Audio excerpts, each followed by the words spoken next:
Hello.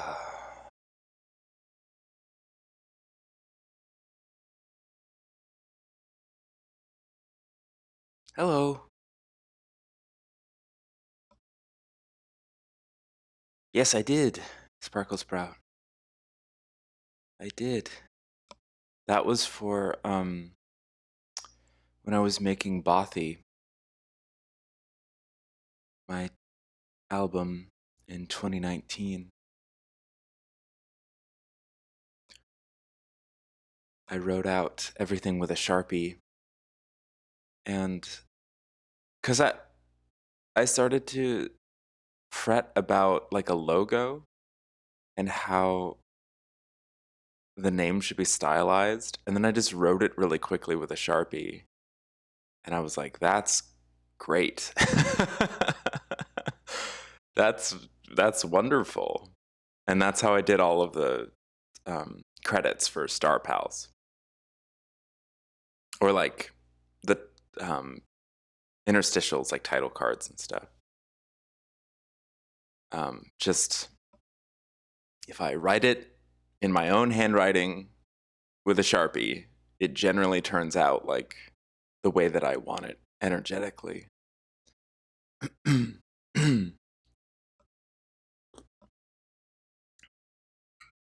Yeah. So, yeah, I've never done two of these in a row. So I'm going to be taking it a little easy. You can already hear it in my voice. This is fun. Very cool. How's the camera still looking? Let's see. Yeah, it's still pretty much where it was. Yeah.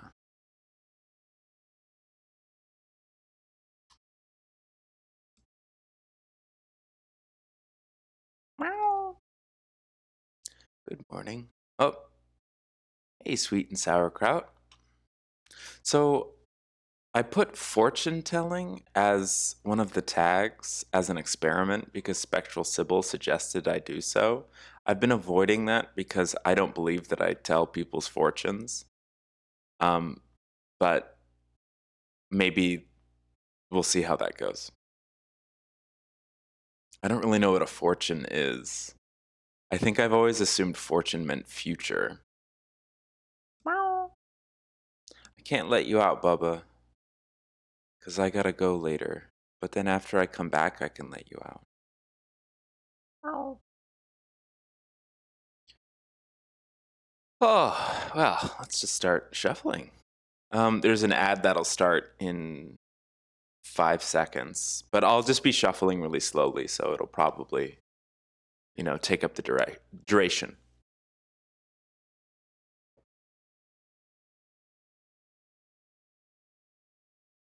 Did it start?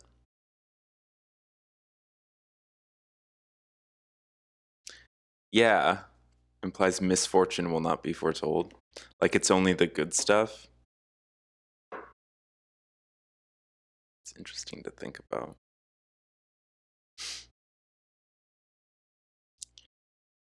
Oh, it was such a good stream yesterday. No ad for you yet? Jeez. Is it gonna just like slam into us like out of nowhere? What up, monster? It's great to see you. Let me say hi to everybody. We've got Z-Quid Sauce, we've got Sparkle Sprout, we've got Prince Anime, we've got Monster CC, we've got Bumps on a Log. Oh, there's the ad. We've got Sweet and Sauerkraut.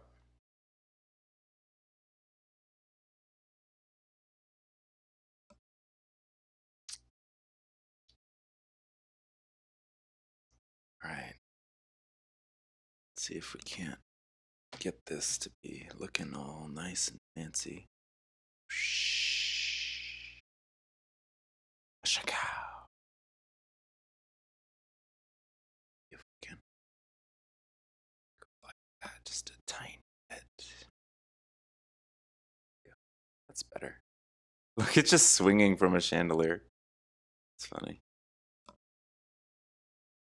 Oh, why isn't that working? Ah, what's up, Nightbot? Is Nightbot even in chat right now? I don't know what Nightbot's deal is. Let me figure that out. Hold on. This is important.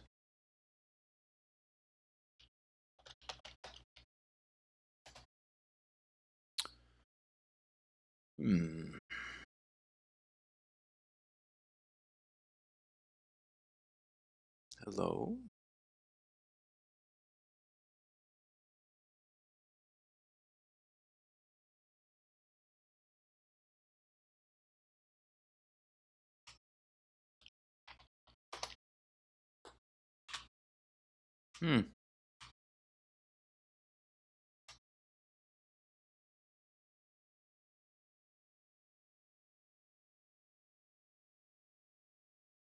Weird.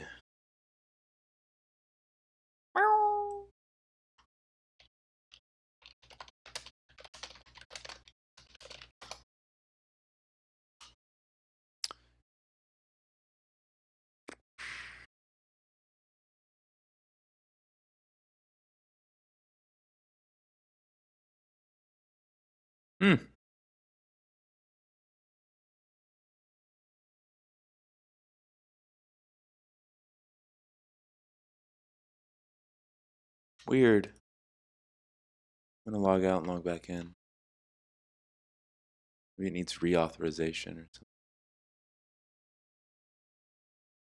Where are you, Nightbot?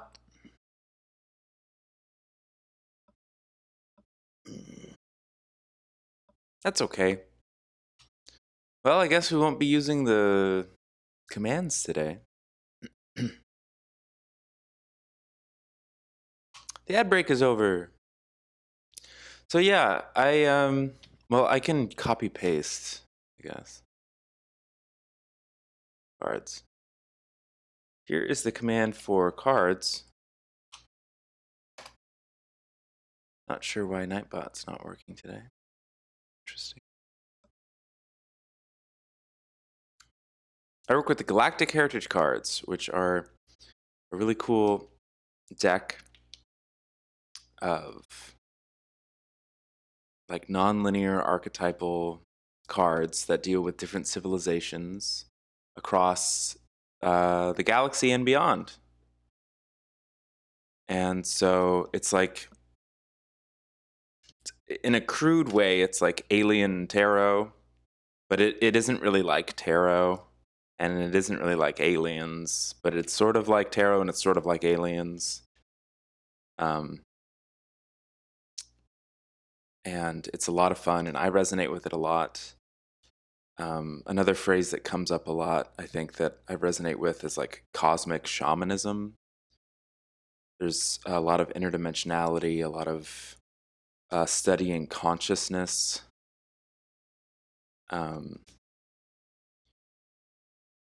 Like ancient Earth history, ancient solar system history, like the origin of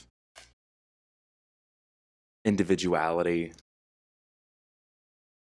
like big, deep themes of ego, separation, unity, like polarity, shadow work, all sorts of fun stuff. And I shuffle very slowly. I usually do a community reading of 6 cards at the top of the stream, which takes about an hour or maybe less. And then I'll switch into individual readings that are 2 cards. And you can share something you're focusing on, or you can just have like a general reading. And the cards will just probably illuminate something in your life that you are focusing on. Here, I want this to be a little more comfortable. There we go. Are you good? There we go. Yeah, and I did a really long one yesterday, so I'm a little like, oof, but I feel good. And I do have to go to an appointment today, so I won't be going as long as yesterday, which is healthy for me because sometimes I get really wrapped up on these. It's almost better that the queue doesn't work today because then I can't just like keep saying yes to people. Okay, awesome.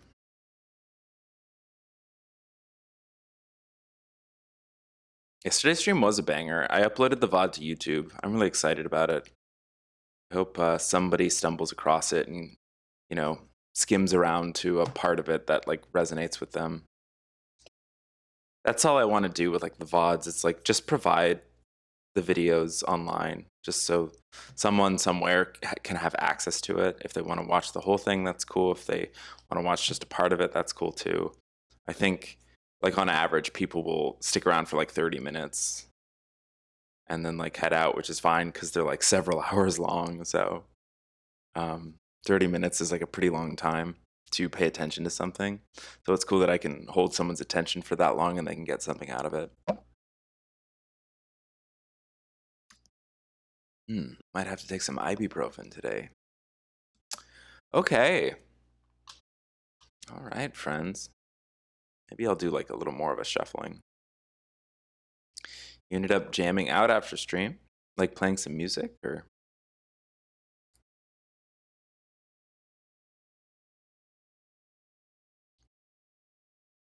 Maybe I can shuffle all of these together. There's so many. They're so large. This is like a real handful, this deck. It's like a big one. Kind of want to just go through. You're calling to me. You're calling to me. These two are calling to me. It's a little jumbly today, but that's okay. Kind of like the top for the last, and then it's somewhere in here. It might be the top right here. Yeah. Okay. Trying not to look at the cards so that I don't know what I'm missing. I really like to like just not know anything going into it. Okay. Very cool. Very cool. My good friends. Boop, boop, boop. Boop, boop, boop. Beep, boop, bop. Start with this first one. Primal Fear. Beautiful. Primal Fear. We've never had Primal Fear. Awesome. Awesome. I just tweeted about this today. Primal Fear, Reptilian Parallel. It's the only reptilian card in the deck. It's just about sheer, like, the energy of fearing something that's foreign. Like, not understanding something that's alien to you, not understanding. It's scary. It's unfamiliar. It's alien. We have a lot of associations with that. We have a lot of connotations with, you even say just the word reptilian, 1,000 conspiracy theories pop into your head. You Google, if you watch a video on YouTube, this will get flagged. This will get flagged because I'm saying the word out loud. There will be a thing underneath the YouTube video that says reptilians are like pseudoscience conspiracy theory, blah, blah, blah, blah, blah. Like from Wikipedia, blah, blah, blah. Like, it is such a sensitive word. We are so primally afraid for so many different reasons. I have some friends who are reptilians. It's like, they're beautiful, wonderful people. If you don't want to believe that, that's fine too. You could take it as a metaphor. That's always my disclaimer. If I say something that you're like, what? Is she like joking or is she being real? Just take it as a joke. Take it as a poem or something. But I just have studied from enough channelers who have channeled reptilian beings. I have channeled a reptilian being before. It's like there are several different races. There are all kinds of races. You can't judge any one person by their cover. You can't, we resort to prejudices and racism and things like that when we confront this energy of primal fear. And in narratives and cartoons and movies, oftentimes the evil, the bad race is more reptoid or less mammalian because we're familiar with mammals. Just, because that's what we classify ourselves as and stuff. Yeah, afraid of reptiles. Yeah. And there's a lot going on there. Are you okay, baby? Are you okay? Are the cats are going nuts? I think because I'm drawing in some controversial energies and stuff. But I have nothing but love for this. I like. I think it's such a fun design for the card. It's all spiky and it looks threatening, and there's like a bone and really interesting illustration. Like difficult to comprehend. You can see what maybe looks like a red eye up in there, like looking out.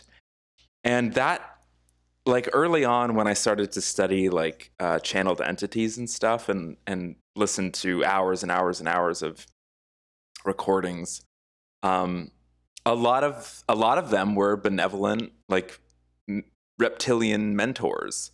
It just sort of explaining the fear, explaining the differences. Like, this is how we look, or this is how that specific race looks. This is how that specific race expresses themselves, and that's just how they are. And there are so many different reasons that there are negative connotations that I don't know enough about to get into right now. There's people bring up alpha draconian when they're like, oh, you got to beware of this and that, and these are the, like, that's not really what we're talking about here. There's one card in this deck that refers to that energy, and it is so that we can better understand why primal fear exists. It's very exciting that this is the first card. I am very excited to read the description.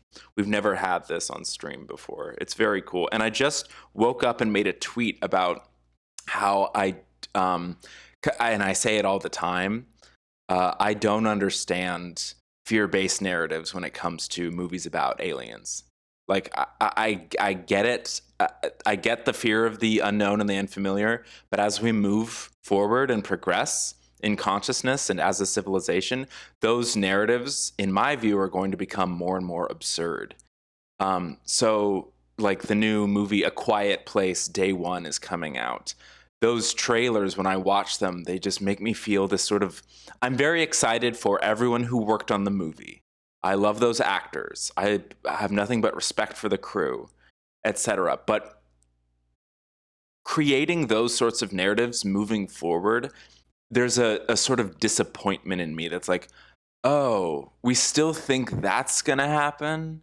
And even someone can say like, no one actually thinks that's going to happen. But we just continually pump those narratives into pop culture. So, and that was what I woke up with, just this like need to express a sort of, I don't want to admonish those films, and I don't want to scold people who enjoy them or anything like that. I don't want to yuck anyone's yum. I just, as time moves forward, I find them less and less comprehensible to me. As I grow more and more into understanding, like, because that's the path that I want to choose. I think a lot of people get excited about fear-based paths. We talked yesterday about security, like the concept of security. That was the end of the stream. And I think a lot of people really get excited by like a sort of heroes versus villains mentality, and the Space Force, and oh man, I loved Starship Troopers as a kid, even though it's a total satire of propaganda, like wartime propaganda. And that's how a lot of these movies feel to me, is like this sort of subconscious propaganda. So thank you for letting me over explain that. I get really excited about it, and just because that was the first card we drew today, and then it's a one of a kind card in this deck out of 108. So it's pretty cool that we started off on that theme, I think. Um, and it comes up in paranormal investigation, in spiritual development. We are afraid of the unknown. We are afraid of ourselves. That's a big reason why we still fear the grays, the zetas. We fear aspects of ourselves that remind us that we are more than the limited human beings that we believe ourselves to be. We're a little afraid of our own power. We're afraid of our own potential. Um, and there's like that energy is so primal that it stops us from progressing sometimes. But I think that little by little, as we march forward, that fear dissipates a little bit as we grow to understand ourselves a little bit more. This is very exciting. There are many reptilian beings within our galactic family, but few are hostile. However, because they seem ugly and alien, humans often project negative attributes on them. They represent the unprocessed and denied fears within us. These primal fears create illusion for the purpose of protection and survival, but these illusions are rarely based in reality. This card asks you to look deep within yourself for the fears that you have not yet faced. Know that they will continue to threaten you until you confront, own, and finally embrace them as a valuable part of yourself. I'm going to read the commentary too, just because this is such a rare card. This is another archetypal card dealing with one of the most distasteful aspects of being human: fear. It has less to do with actual reptilian species, for which there has been much understanding and or negative disinformation propagated about them. This species is peace-loving, gentle, and very ancient. Those wishing to spread fear about this species recognize the powerful effect reptilian imagery has in the human subconscious. A small percentage of people who pick this card will have reincarnational ties to this species. If you feel this is you, explore it further. If this card comes up in your spread, it is most likely asking you to go through a process of confronting your deepest fears, for only in doing so can you spiritually transform. The card asks you to embrace otherness, an idea or way of being that is different from your comfort level. In one way, this is a very shamanic card, because by confronting these fears, a powerful force can be unleashed within your consciousness that can free you from many old habits and patterns, both in this life and coming from others. This card is a challenge for you. Can you walk into the unknown and face that which you fear most? Oh, that is stimulating. That is very stimulating. Makes me think about the aspects of my life where I limit myself because of fears. Makes me want to explore those and maybe push the envelope just a little bit more, step a little bit more outside my comfort zone. That's very stimulating. Let me catch up with chat. Yeah, think about how you talk about the fear of aliens a lot. Actually, I was to leave that behind. Yeah, I got shivers. Yeah. Another thing, just randomly in one of the discords that I'm in, somebody shared a video of a channeler who I've been sort of keeping an eye on for several years. She showed up on a show that I watch that interviews channelers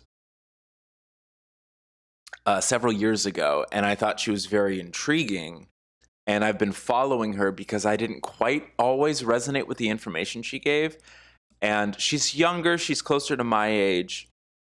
And some of the information that she has been giving over the last couple years, particularly since the pandemic occurred, has been very fear-based. And a lot of it has to do with like this victimhood against reptilian energy. And that was very disappointing to me, and it actually made me stop following her and subscribing to her channels and stuff. I was just like, I no longer get something from this information. And other people do. She's very popular. She's very charismatic and attractive, and that is her path, and I want to respect that. I just stopped resonating with her information. She also started to get weird about gender identity and trans people, and she's a queer person herself. So I just saw a lot of what she was delivering to be a sort of wrestling of her own primal fears that maybe she wasn't ready to address or something like that. I don't want to project upon her, but love and light to her, etc. That whole shtick. Which is funny because in this community, there's often a comedic level of hypocrisy with the love and light blessing, which I sort of just ironically, did just now. But yeah, it became a bummer vibe, and that's cool. That's fine. She seems to serve a lot of people. Wonderful. But it's very funny that she was mentioned. A post of hers was posted by someone who had never even heard of her before in a Discord that I follow. And I was just like, oh, I know exactly who that is. And I have a lot to say about her. But anyway, yeah, primal fear. And I think I also maybe have a little bit of a fear of gossiping too much. So I think I'll move on that note. Enlightenment, Zeta Reticuli future. How cool. What a cool response to the initial primal fear card. The future Zeta Reticuli enlightenment. That definitely has a lot to do with processing, fear, the desperation of the Zetas, the fear of not surviving, the fear of extinction, the fear of, what is it called when you can't propagate your species? This existential fear of not being able to continue on as a civilization, and eventually reaching a point of enlightenment where you can find a way to carry on. And maybe it isn't exactly how you planned, but you find that contentment moving forward. It's very exciting. I'm going to read the description. 97.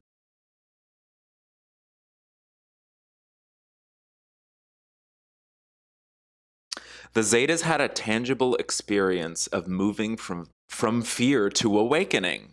Amazing. That's the first sentence of the channel description. But it was not an easy one. Through this crisis, they had to first learn to embrace emotion as a valid part of existence, and then at the same time, not attached to emotion, but rise above it. Encountering this paradox was essential to their transformation as a species. The same lesson is being asked of you now. Embrace and honor all aspects of who you are, even those you don't like. At the same time, know that mind, emotions, and body are not who you are. Expand your consciousness beyond them. This is enlightenment. Wow, it seems like this is a very shamanic card as well. I'm starting to understand and connect more themes. This is very fun. Yes, Sparkle Sprout, exactly. Great to process and interrogate fear when we can. Zequid says, evolve. By doing so, we can maybe attain enlightenment. Yeah. That's very cool. Yeah. Thank you for going along with my pace today. I'm a lot slower today, which I am just loving because it helps me process. I also finally got to take a shower, which was very healing. Let me skim through the commentary just in case there's something. Finally integrated their mental, emotional, and energetic bodies and used the lessons of those separate parts to show them that separation is an illusion, and that their true state of being is as a unified consciousness that spans all of creation. Thus, their species attained enlightenment. Very cool. Very cool. Very powerful card. All of these are very powerful, obviously, but in the context of the reading so far, this is a very cool response. Equal value philosophy, beautiful. The teaching of the Pleiadians, that future Pleiadian timeline, where everything is seen as equal, everyone is seen as equal. The gold is equal to the stone. Incredible. What a theme we see here. Initially, encountering something or someone that is unfamiliar outside of your comfort zone, experiencing that energetic rush of primal fear, and reaching enlightenment by confronting and integrating. Integrating. Yes, I have to speak so slowly. This is really powerful. Integrating that otherness within the self, etc., as we just processed. And this feels like a punctuation mark.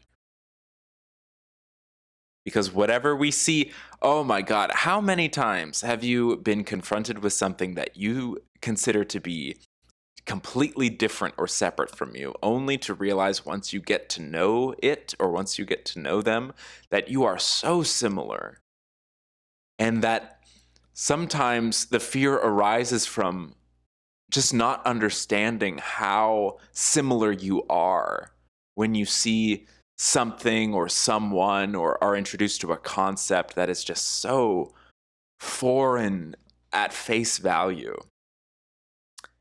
God, I love this. Very powerful sequence of cards so far. Definite synchronicity here. I'm gonna read this.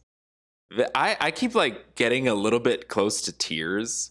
Just how joyous this transformation is. Oh my God. And how like applicable this is to so many things. Like looking in a mirror, exactly. Often, this is a bit of an old chestnut or an old platitude that comes up a lot, but generally I find that when I'm criticizing someone else for a specific quality that's really bothering me, it's a quality that I'm terrified of exhibiting within myself.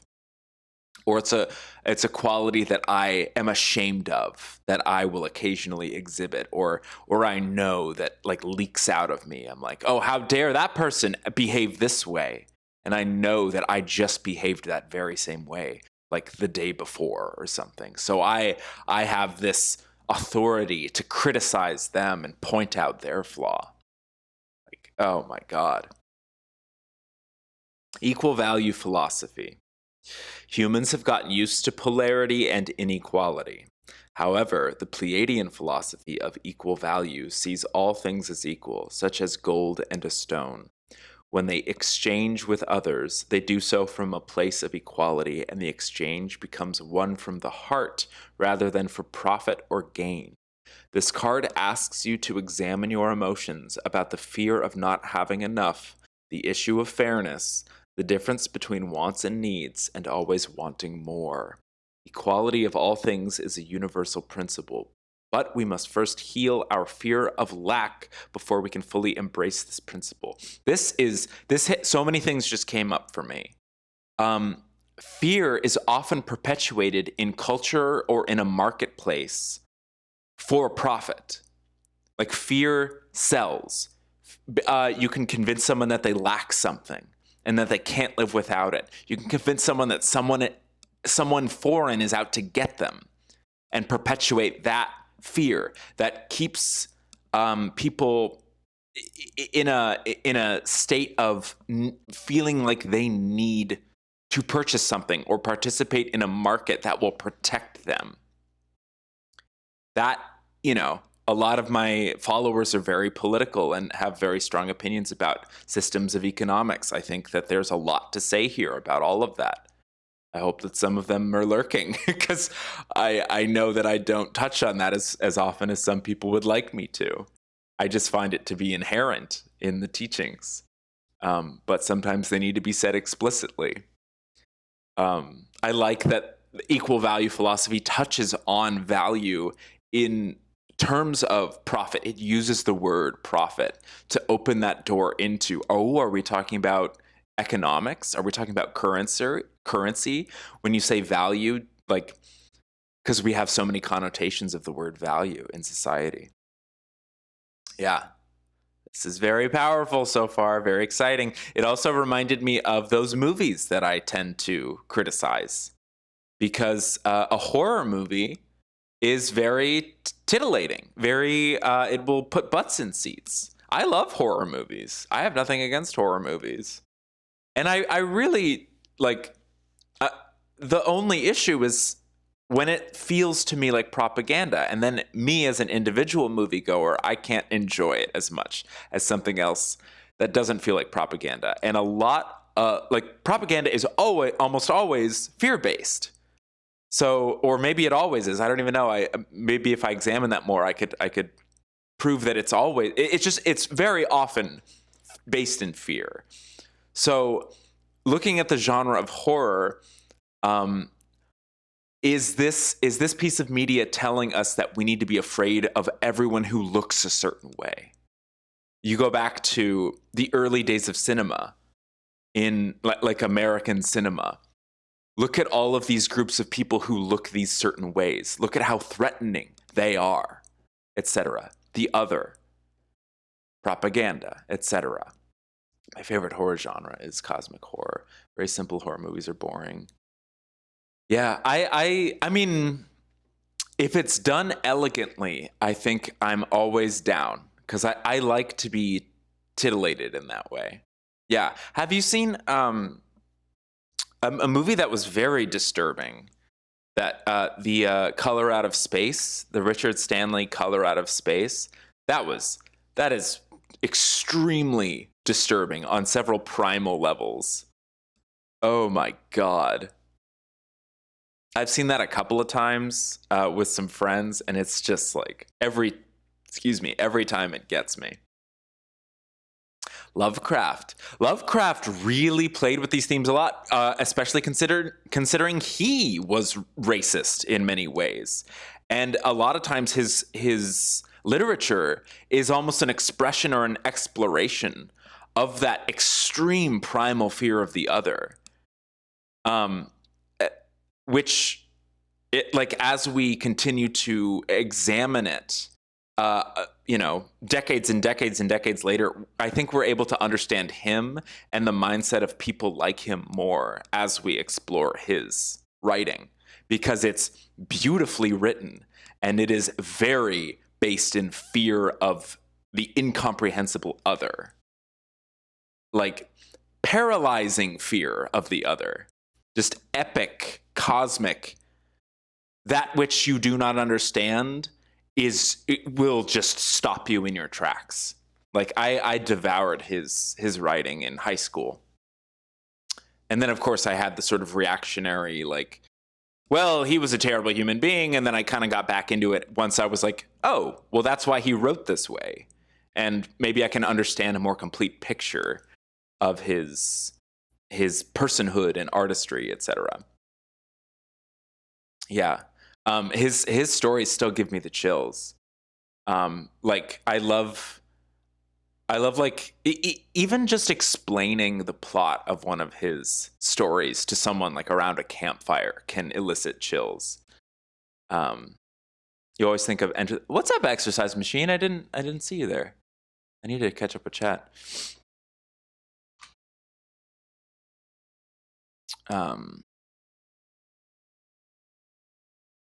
Enter the Void, I haven't seen since college. I really would like to rewatch it. Considering I just very recently had a very positive psychedelic experience. All right, let's see what the bottom row has for us. Oh, wonderful. Living in the Now. Gorgeous. Cetacean Dolphin. We had a dolphin. We had Forgiveness and Gratitude capping off our community reading yesterday. And here we have number 85, Living in the Now. Very cool. Living in the present moment. I think that is a beautiful addition to the themes brought about in this top row. Living in the now. I feel like a fear of an other that can lead to inequality is living in a place other than the now. You're living in the past if you're like, well, this has happened. Or didn't you hear that this, like, those people will hurt me? Or, hey, what if in the future that person hurts me? Like this other will, security, defense, these primal anxieties, primal fears. That's all based in being locked into the past or locked into the future. I love examining negative beliefs regarding the past and future as depression and anxiety. Depression being a negative attachment to the past, anxiety being a negative attachment to the future. Something bad happened, and now I'm this way. Something bad will happen, so now I'm this way. But if living in the now, there is an infinite potential to experience any energy, any emotion.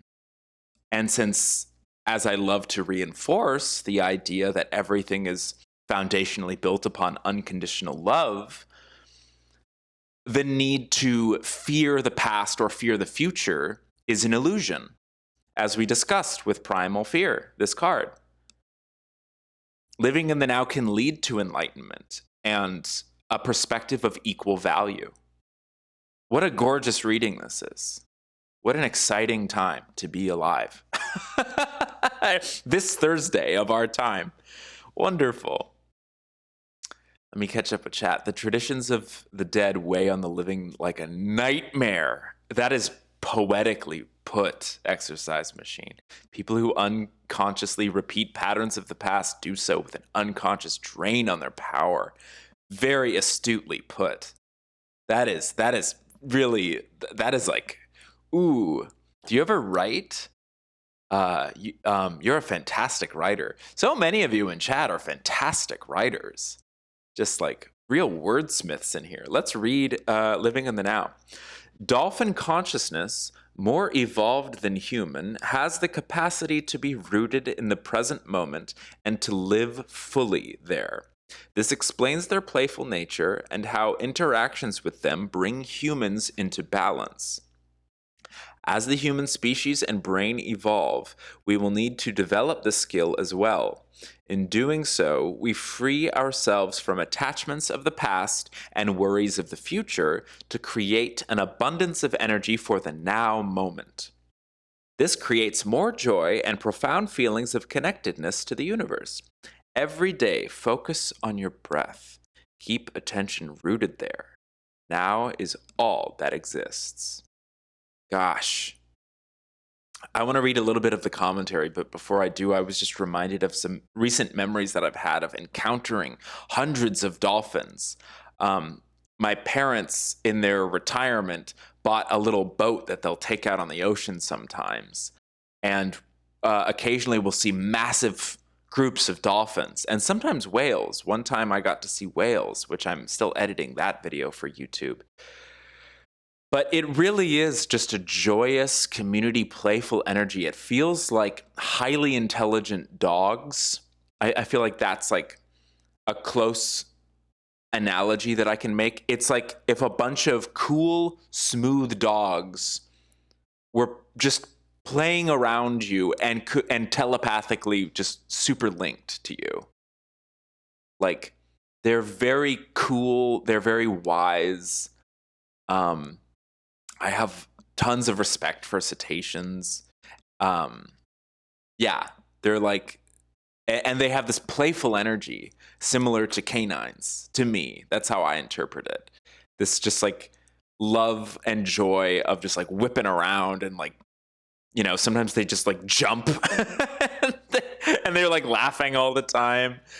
Of course, they have their own trials and tribulations, but they really do exude this energy of living in the now that is so healing for humans to learn from. Whew. Thursday is Jupiter. That's interesting. The planet of expansion and luck. Never heard depression, past, anxiety, future before. That's just like a concept that sometimes I like to play around with. You know, obviously that I don't want to lock anyone into a certain belief about anxiety or depression, but that's just something I've noticed as I've dealt with issues of anxiety and depression. It's like, oh, I'm really rooted in the past right now, or I'm really rooted in the future, like a hypothetical that has yet to happen, and I very well could manifest if I keep focusing on it. I'm so worried about this thing potentially happening that I just keep running towards it. I'm like, well, this horrible thing is bound to happen. And meanwhile, metaphysically, I'm just sprinting towards it. Same thing with depression in the past.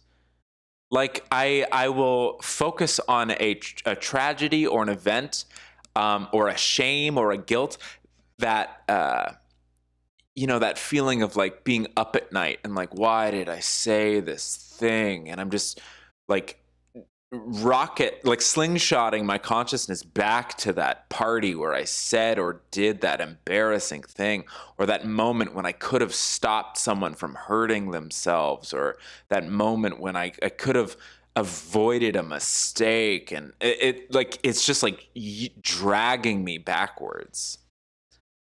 And it's like, did I learn something from that moment? Great. Then I will integrate that lesson into my present self. That's a big thing for me to remember. It's a tough cookie to hold on to, I think, sometimes. Cringe memory, midnight attacks. Yeah, those are almost like a hybridization of depression and anxiety, because it's like you're anxious about something that happened in the past. And like, oh, what does that mean for my future? Like, wow, what is it going to be like the next time I see that person who I like spilled that lemonade all over or whatever?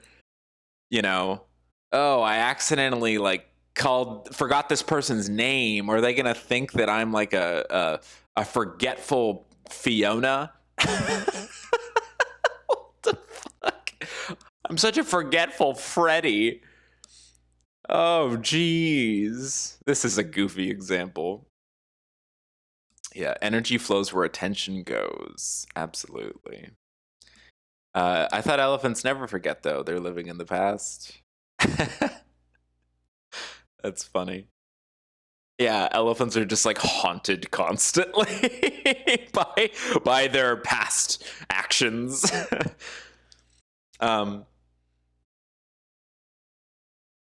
Dolphins are sentient beings, much like humans. Sorry, I have to drink water.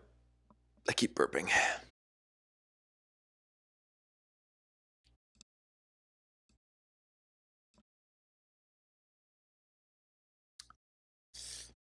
Every day, focus on your breath, living in the now. Drink water, focus on your breath, live in the now. Oh boy. Dolphins are sentient beings, much like humans, except without the high levels of polarity in their consciousness. This is why dolphins appear to exist in a joyful, fully present state. The ability to live in the now is an enlightened state, also expressed by awakened masters. Enlightenment of the Zeta Reticuli future. Don't confuse it with being irresponsible or childish and seeking immediate gratification. I think that's a common spiritual bypass that is sometimes conflated with the concept of living in the now. Like wanting it now.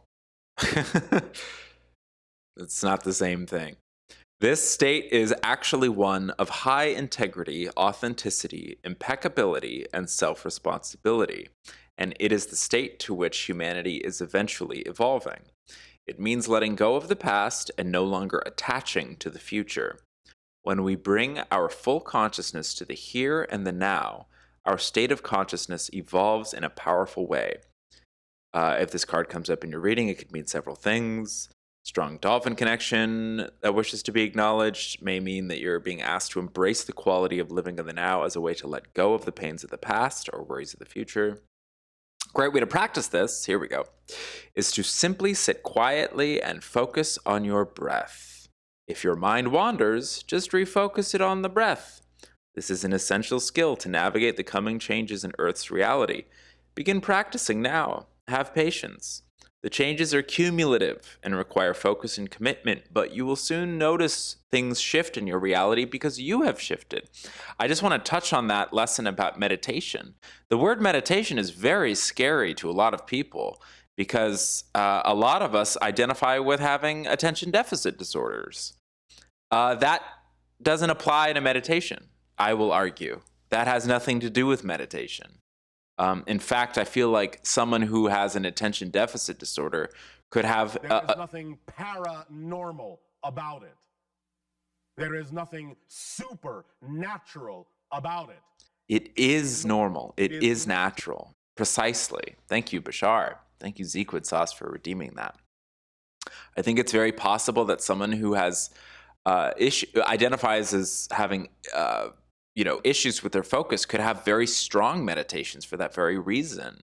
I think a big social misconception is that meditation needs to be a clearing of the mind and a stillness and a sustained stillness, a sustained emptiness of the mind. And that is a myth. I think meditation is about focusing on your breath, focusing on the now moment. You can be walking, you can be dancing, you can be crocheting, you can be folding laundry, as long as you're just aware of the present moment. And as humans are wont to do, the moment passes and we think about something else. We think about what we want for lunch. We think about how we maybe folded the clothes wrong. We think about that horrible person at the party who spilled lemonade all over us. Which is valid and acceptable during the meditation. It is allowed. That's a big thing. I think societally, we have this idea that meditation is only for these masters who have very strict regulations and rules and standards, and that is preposterous hogwash. Meditation, it's like a river. Rivers are constantly moving. Rivers can be rapids. There can be a log that you focus on, and then it goes away. And then there can be a little frog on a lily pad, and how beautiful is that? And then it goes away. And then you focus on a little, school of fish, and then it goes away. The river is constantly moving. That's the point. Always living in the now. Always focusing, returning to the breath, because that is the metaphor I'm thinking of is like an engine or a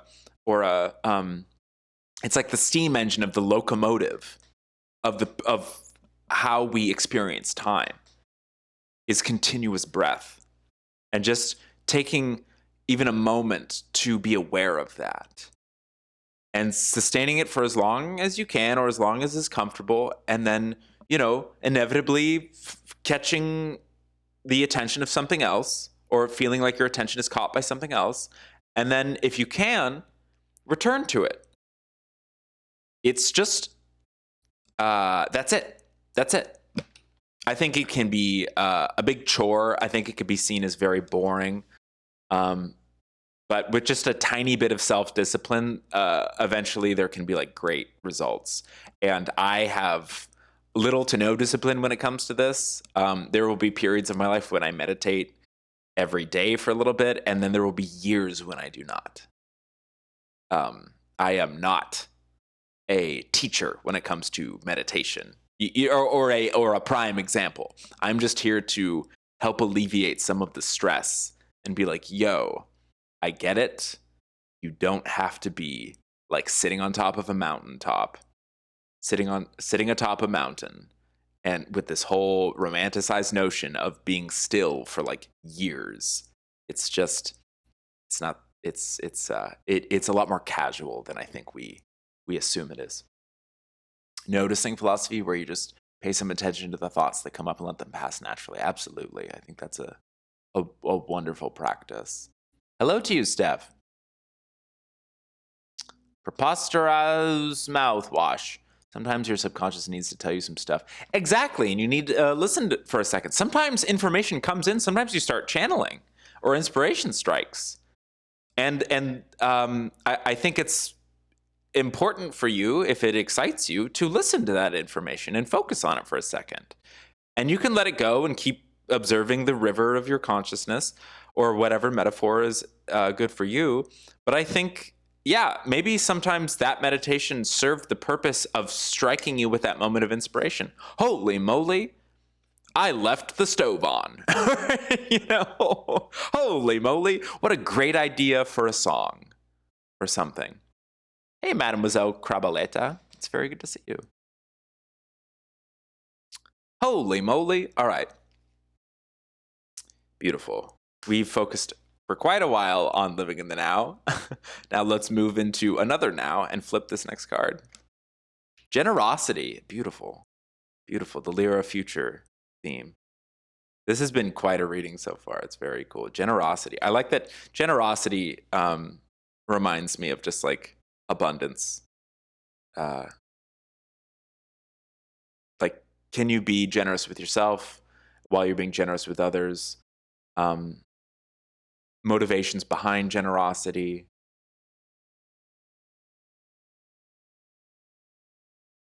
Can you be generous with your ability to see everyone as equal? Can you be generous with your own ability to live in the now? Can you be generous with those moments where you focus on your breath to alleviate primal fear? Can you be generous towards that which you are primally afraid of so that you can be generous with yourself when it comes to your own enlightenment? Generosity. Let's read.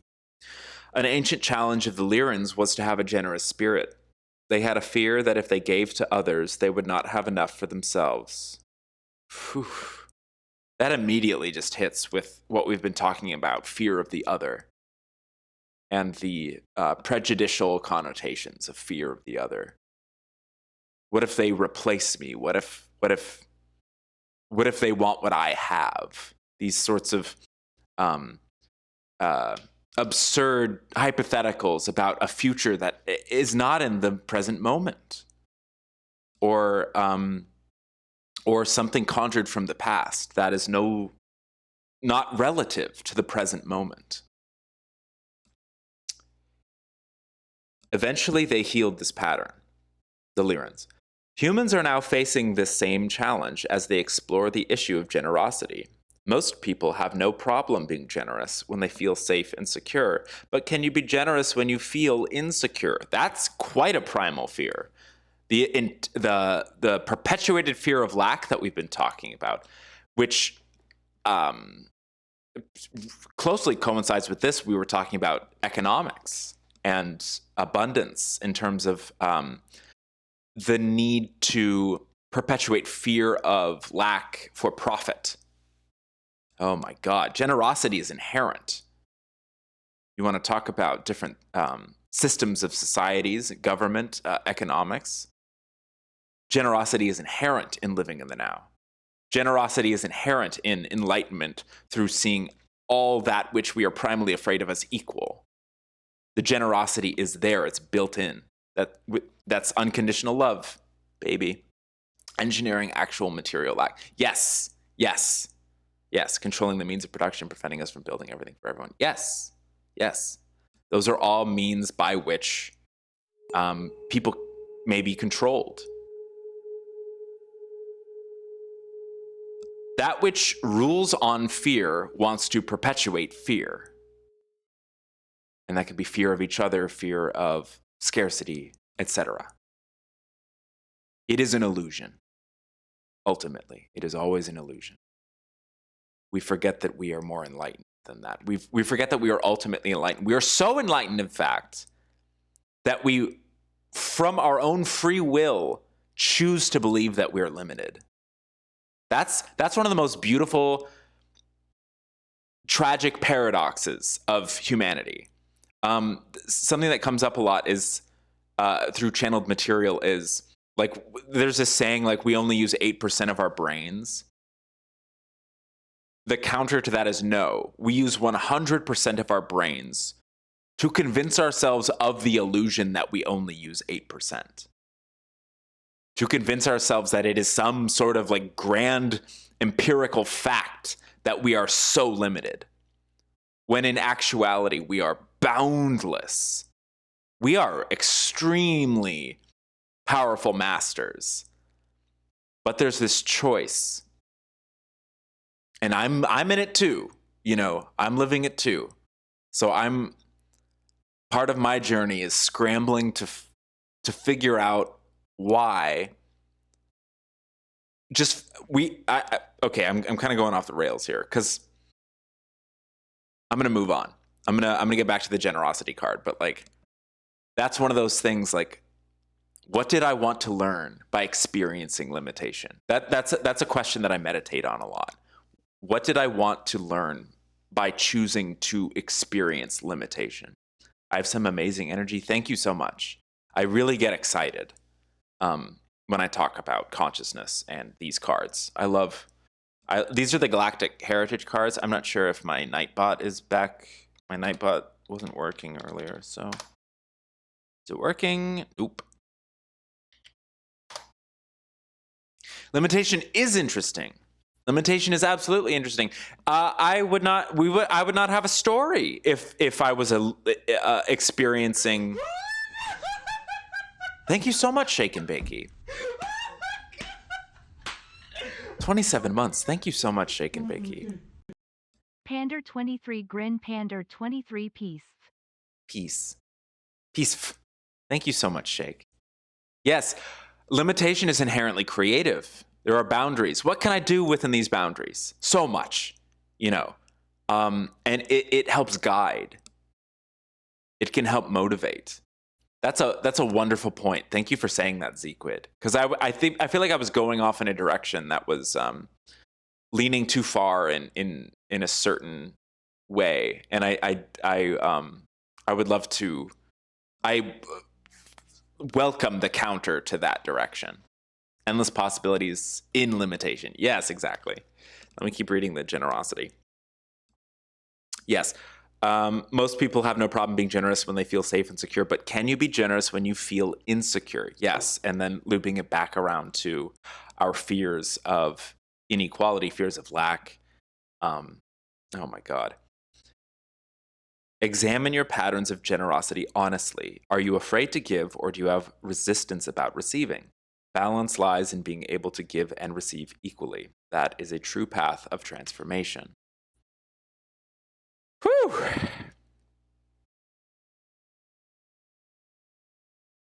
Yeah. The commentary focuses on like the Lyran challenge of viewing reality in a fragmented way, which emphasized polarity and kept them from kept encouraging them to act from a place of me first, which I think is very, very tied in with this primal fear of otherness. Well, what about me? What about me and mine? I got to provide for me and mine. I don't want that other to take what I could have and I could hold. Meanwhile, there's enough for everybody because everybody is equal. Everything is equal. The gold is equal to the stone. But to get from here to here, there is often a process of, or there is inherently a process of integration. All of those negative emotions that we're afraid of being absorbed and being integrated. And that can be done through living in the now and generosity. I really want to know what this last card is. Survival fears, very cool. I think that ties in with the whole thing. I feel like survival fears explains this whole process. Why be primally afraid of the other? Why be primally afraid of, the unfamiliar, the unknown? Well, you want to survive. Why live in anywhere but the now? Well, you're trying to survive. I got to prepare for the future. I got to be anxious about the future. I got to be worried, or I gotta fixate on the past because of the mistakes. Oh, we're doomed to repeat those. That's a different quote, but applied to the individual. Oh my God, I just have to make sure I never do or behave this certain way ever again, or something. Then you're just fixating on it because you're trying to survive. And by gum, you're probably going to end up repeating it because, that's what you're giving attention to. With enough generosity comes no need for survival fears. And I also want to say, I don't want to give survival fears a bad rap. It is a challenge from the Zeta past. So there is this idea that it needs to be overcome. Oh, we got ads. But not everything is inherently good or bad. And I just want to kind of remind myself of that before I go into the reading here. This is a tremendous narrative we've got going here. This is really cool. We've never had primal fear before. It's really cool. I'm really glad that was the first card because that really set us off on this path. some species level survival fears right about now. Well, that's what the Zetas are all about. They represent the parallel human timeline where we advanced so much, we focused so much on technology that we completely abandoned humanity, development of consciousness, rejected emotions completely, had polluted the earth, poisoned the air, had to move underground, hence the mutations of the larger eyes, the shorter stature, the lack of reproductive organs, etc., which created certain Zeta Reticuli races. Zeta Reticuli refers to the star system, but that's just sort of like a catch-all term for like that parallel Earth where we became the Greys. And then out of desperation, they use their advanced technology to tunnel through space-time, to blip into our existence. And there you go. We've got like these flying saucers and these, in the 50s, once we started experimenting with nuclear weaponry. Again, if you don't want to believe in any of this, you don't have to. It can be completely allegorical. It's just some stories to learn from. And it's really fun to think about, I think. There's a lot of lessons. The project of the illusion of transcendental patriarchy. Ooh. Thinking you are not nature and can dominate nature. Yeah, that is a falsehood. That is preposterous. Speaking crudely, that's something that a lot of people like to explore, but has nothing to do with, that's I think there's primal fear there. Fear of like nature, which is the most like benevolent, providing energy. That's like being afraid of your own mom, to put it crudely. Let's read about survival fears. In the ancient days of the Zeta Reticuli, their species nearly destroyed themselves due to high planetary toxicity and misuse of technology. When they realized that their species was dying, they experienced the most primal of fears, that of no longer continuing as a species. Very deep, existential. The most primal of fears! We're bookended by fear today. I really, really like this, because that's the energy I woke up with when I made that tweet and when I saw that video by that channeler. I was just reminded of the absurdity of the illusion of fear. I understand why it exists, but I'm at a place in my life right now, and yes, I have primal fears that I need to confront. I'm no better than anyone else when it comes to holding on to things, holding on to fears that could use some confronting, so that I may grow. I feel like we're all growing at the same rate, just in our own individual directions. And some of us tend to disagree on which directions we all grow in. And there, yes, you could categorize groups of people and say that some people have attachments to that could lead to an extinction, shall we say. Because, and here's the big kicker, here's the big reason, it's based in fear.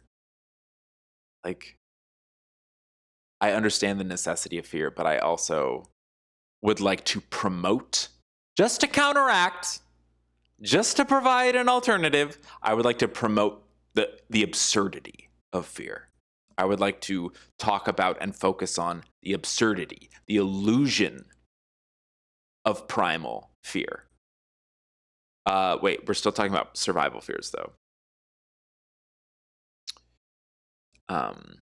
That's different from this is a reptilian card. This is talking about how something is so foreign that we immediately see it as a threat without even getting to know it, without understanding it at all. Survival fear this is a parallel card. So parallel exists outside of a timeline. This is a very deeply shamanic card that doesn't, it sort of self-perpetuates. It's always being overcome as it's being confronted. This is a past card, so this was something that like required attention, and eventually was part of a narrative arc for a civilization that was evolved out of, that was part of the journey. This is like a more abstract, like deeper theme, I think. Excuse me. God damn, this reading is really cool. Yes. These survival fears forced them, the Zetas, to look deeply within and make drastic changes. The same is true in our lives. Often we don't make changes until we can clearly see that our old ways will only destroy us. By then, we have little chance of change. What part of your life needs to be changed? Begin the process now before it becomes too difficult. Wow. It's also scary. Immediately, I was just stricken with fear because it implies a level of responsibility. It's like, well, if I'm comfortable with certain things, does that mean that I should be uncomfortable? Like, where it's really making me personally like re-examine a lot of things. And I feel like I know what my anxieties are. I feel like, or right now, like if I examine my life in the present moment, I can identify what needs working on and so forth. But I can feel that rumbling in the pit of my stomach of like, oh no, that implies a sense of personal responsibility that can be scary, I think. That agency, that's a deep theme for me in my journey, is fear of my own power, which was beautifully played with and transcended during my a psychedelic trip that I had over the weekend, where I just had such an empowering reconnection with like this deep, ancient, matriarchal earth energy. And a friend of mine who was sitting next to me at one point just said, "You look like a nature goddess right now." And I felt like a nature goddess. And I want to be able to carry that awareness throughout my human experience without having to do, psychedelics every day. Because it's sort of a cheat code, It's like a window into what could be, but the true reward, I think, is developing the self so that I can feel that level of empowerment on a casual, routine basis. Which I think we're all aiming for in our own way. Not everyone's going to go for the Mother Nature spiritual energy, et cetera, but I think we're all aiming for this idea of confronting our fears, understanding our limitations, evolving as people, like bettering ourselves, so to speak, And we do that in a myriad of different ways that are all individual to us. Fear of my own power and being too difficult for others. A great molt. It did feel like a molting of certain things. I just like shed these things and I could feel it. And I felt so proud because it's very routine. It's very in fashion. It's very easy to sit in a constant anger and disappointment of ourselves. We can call it disappointment at the species at large, but we are part of the species at large. And in that moment, I allowed myself to feel a pride for what I felt like were my kids. Like in that moment, it was like humanity is like so many of us are trying our best and we all think that our best is different. And I just felt this immense rush, like this huge wave of unconditional love for everybody, like every human who was incarnated.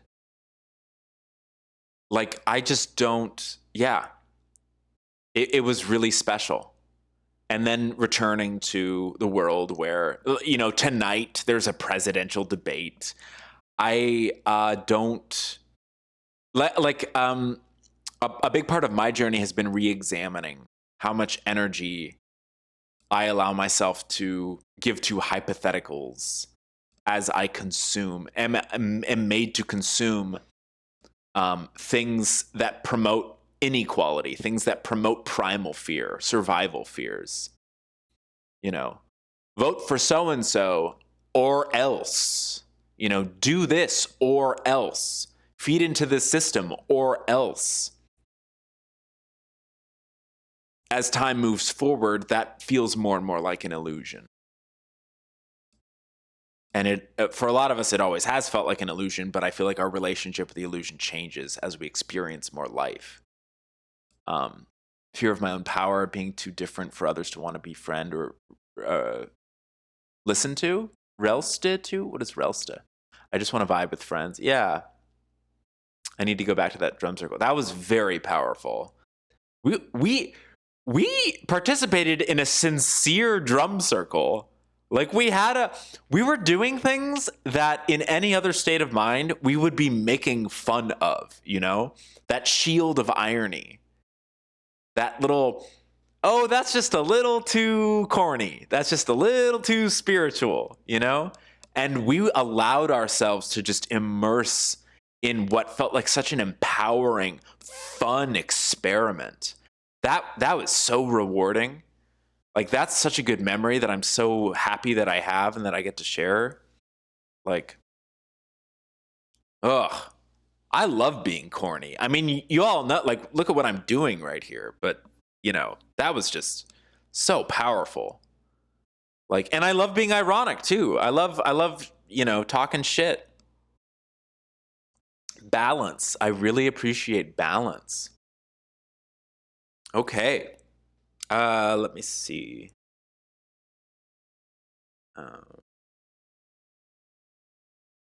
Yeah. Saga of the Zetas is extremely important to humans, for they represent a possible timeline of Earth that could possibly destroy itself. They're almost like a warning. Or, you know, archetypally. Yeah. Originally from the Vega colonies, the Zeta species created a very unbalanced society that focused on mental ability and technological advancement to the exclusion of nearly all else. That's interesting. I forgot that they came. I'm always trying to brush up on my like galactic history. That's why I do a lot of this. But so much of it, there's so much. There's eons and eons and eons to learn about. There's always more.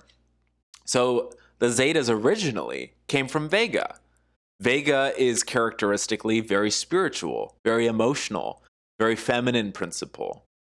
And then so the Zetas, you could say, were a reaction to that. Like, I want to focus on the mental.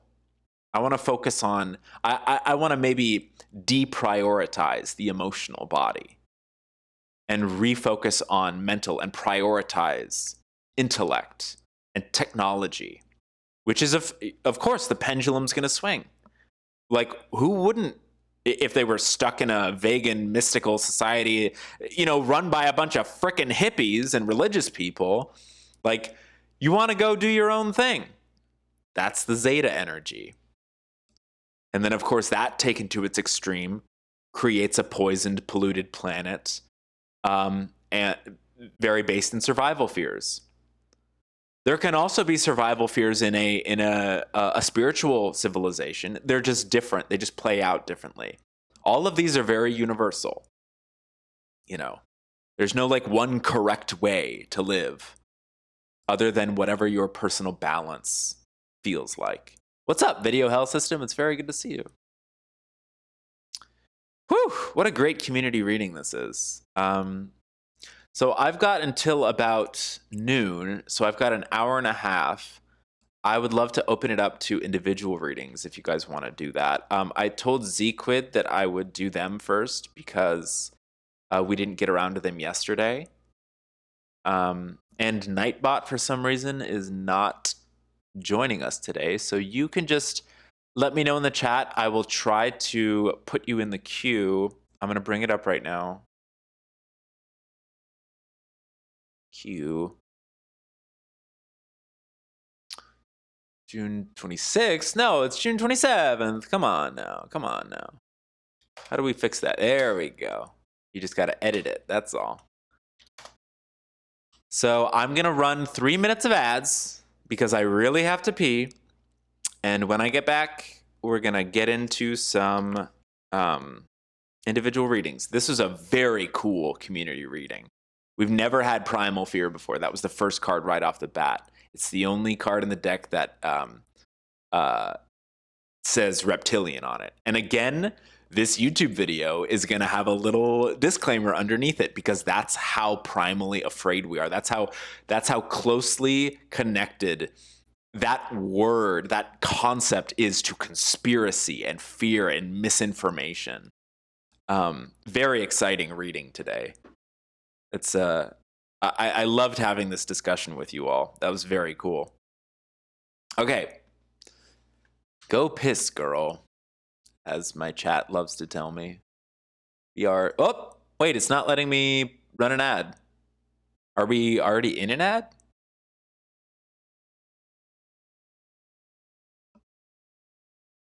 Well, there you go, mademoiselle. I think a lot of it just sort of reinforces that initial lesson. That's kind of how I was taking it. 6 cards is a lot, but it helps me see a more well-rounded picture of the initial themes. Yeah. Okay, I'll be right back. I don't know why I can't run ads right now. That'd be wonderful. Maybe we're already running ads.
Hi, I'm back.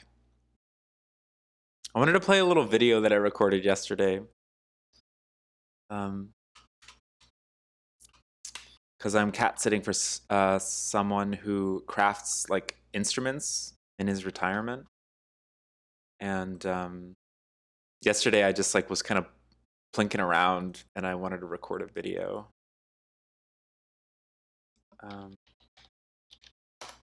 Just a cute little, it's fun when, you know, we don't have to be too precious with something, I guess. Hold on.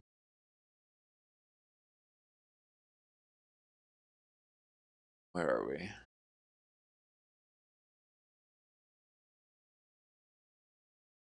Let's hit stuff.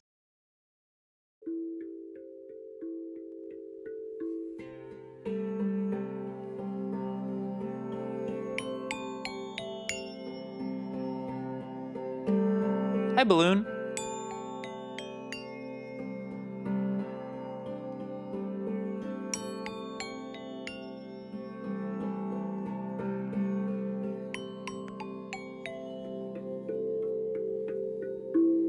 I just noticed that some of the instruments he had left out like were in a similar key, so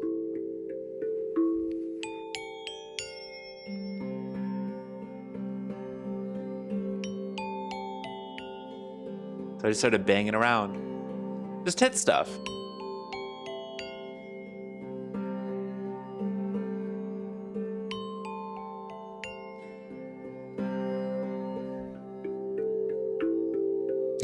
Just banging around. That's pretty much it. Yeah. Thank you for sharing that with me. We're about to get into some individual card readings for the people at home. Everybody come around and look at some cards. We just did a community reading. Is there anything I need to know about continue doing my thing? What? Huh? How's that? Hold on. Zequid. Does anyone else want to be in the queue? I have about an hour and a half. Huh? What's that you say? What's that you say, sailor? We talked about primal fears and the enlightenment that comes with living in the now. Seeing everything as equal so we can overcome survival fears. Generosity is inherent when you see everybody as equal, which comes from living in the now and integrating your fears. Hey, integrating your fears. Hey, you do? Sweet and sauerkraut? Let's go. Sweet and sauerkraut. In case you can't see the queue, it is over here. And it's also over here. Yeah. But let's do Zequid first. They had the question, is there anything I need to know to continue doing my thing? Cool. I like how vague it is. Is there anything I need to know to continue doing my thing?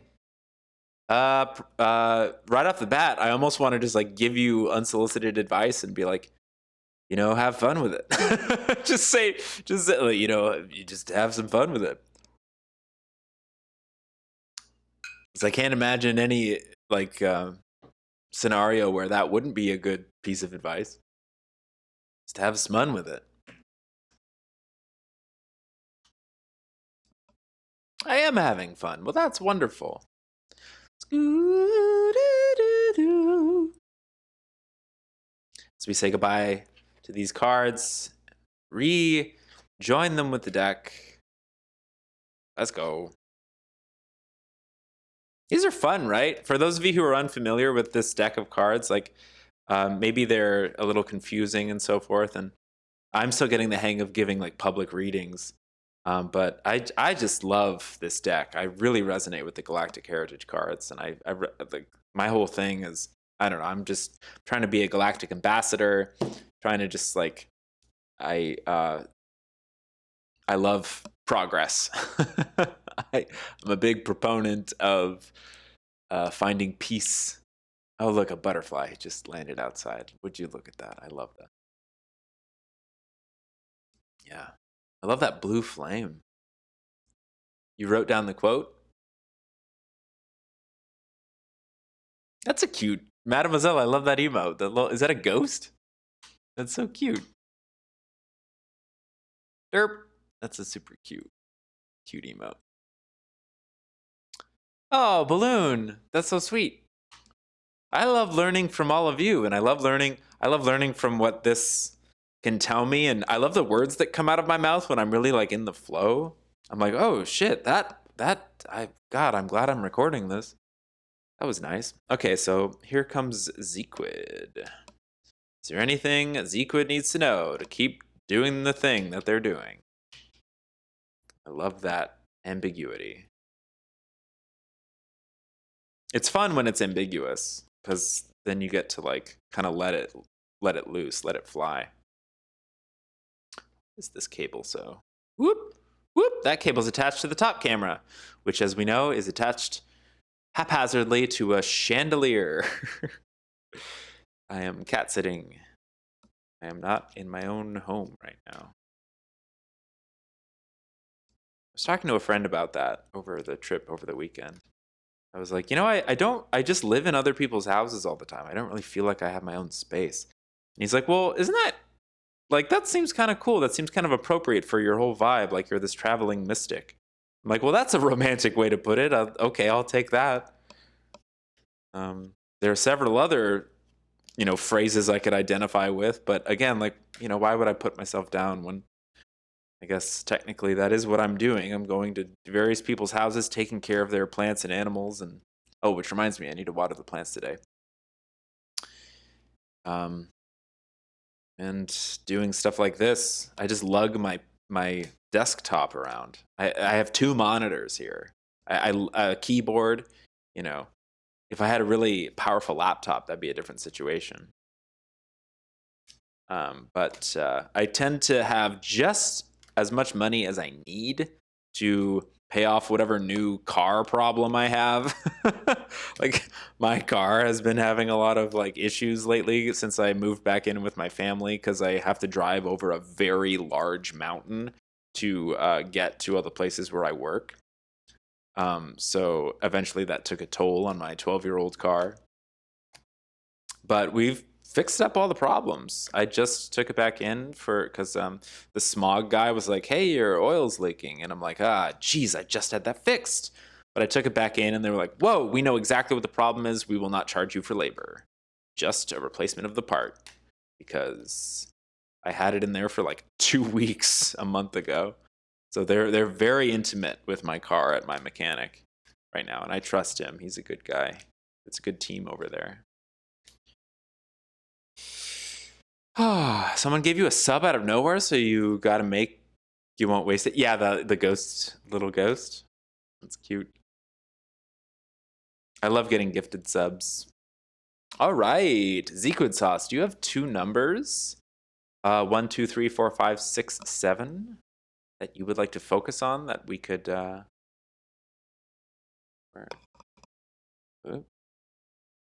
we go. This is literally hanging from a chandelier. I'm gonna swim. 5 and 2.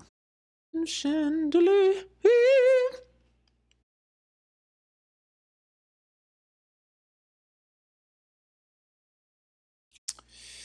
5 and 2, baby.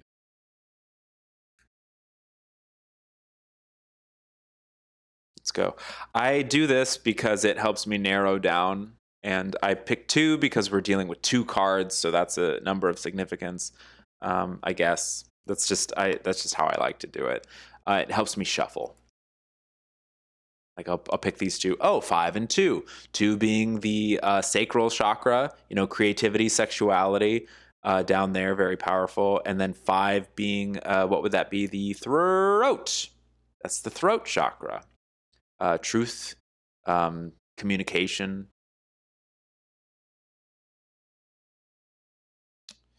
Very cool.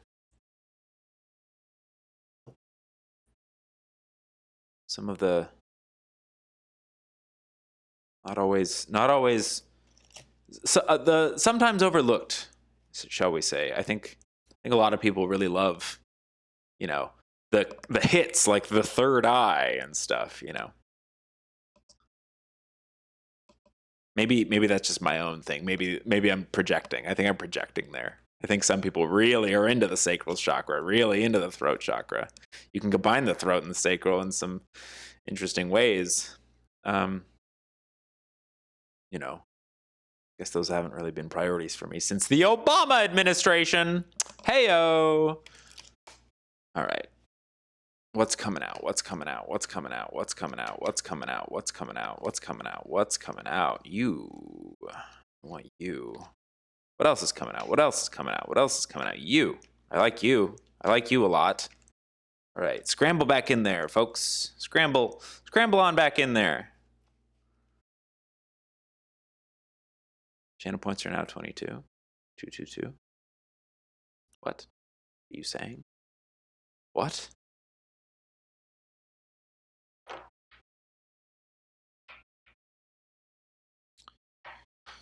Okay, is there anything you need to know to keep doing the thing? Oh, cool. Your channel points are now 222. That's neat. All right.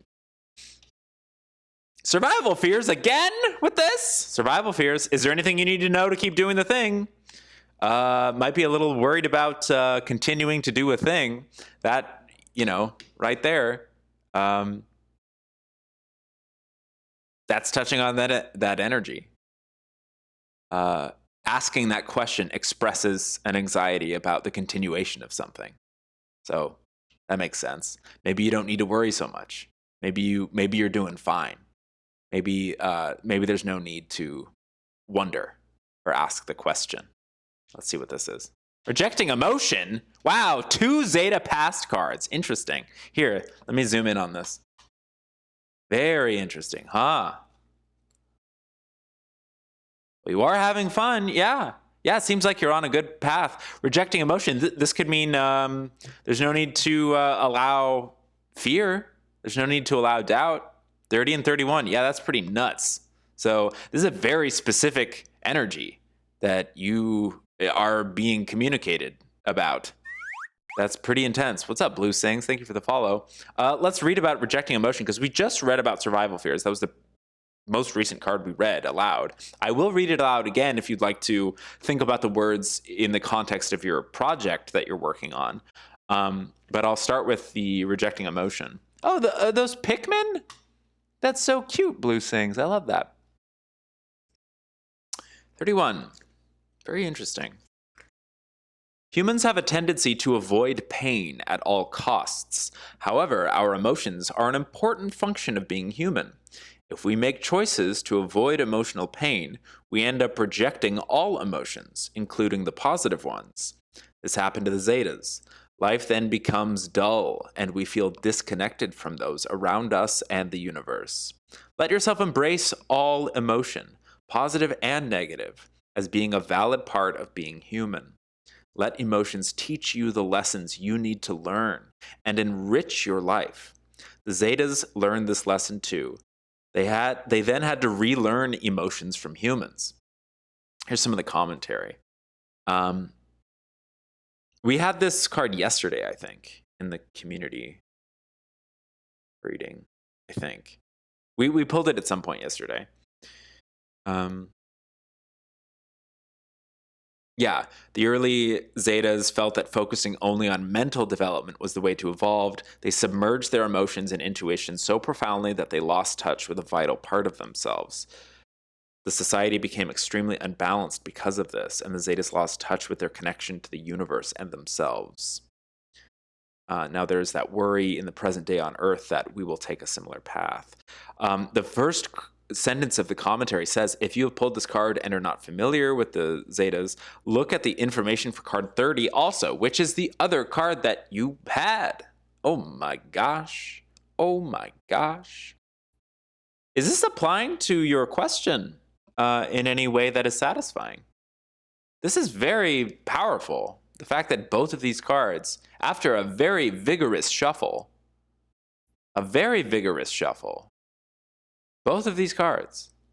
I mean, I guess they're not in order when I shuffle them, so like they're pretty shuffled.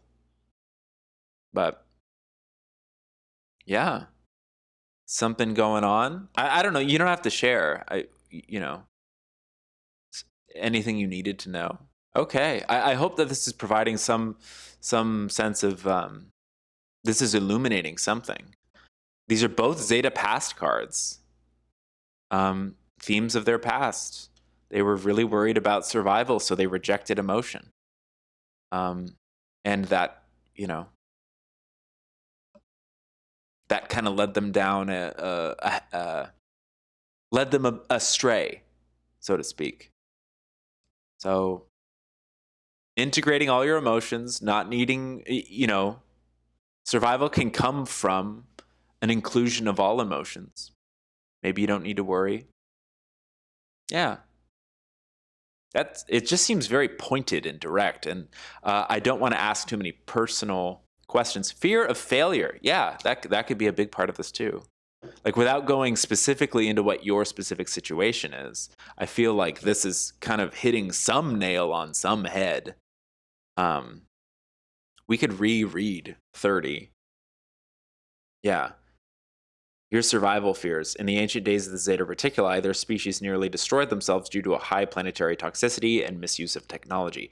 When they realized that their species was dying, they experienced the most primal of fears, that of no longer continuing as a species. These survival fears forced them to look deeply within and make drastic changes. The same is true in our lives. Often we don't make changes until we can clearly see that our old ways will only destroy us. By then, we have little chance of change. Well, part of your life needs to be changed. Begin the process now before it comes too difficult.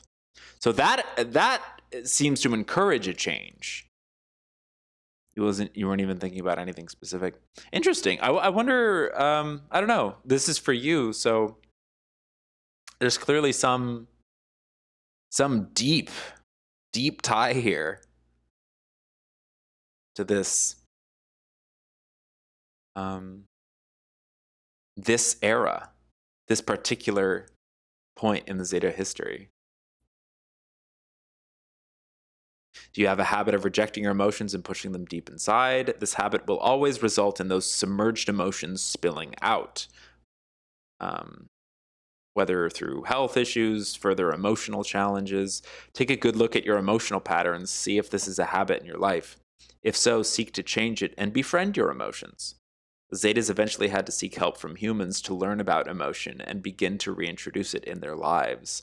It is possible that you have also had a relationship with the Zetas, helping them relearn healthy emotional processes.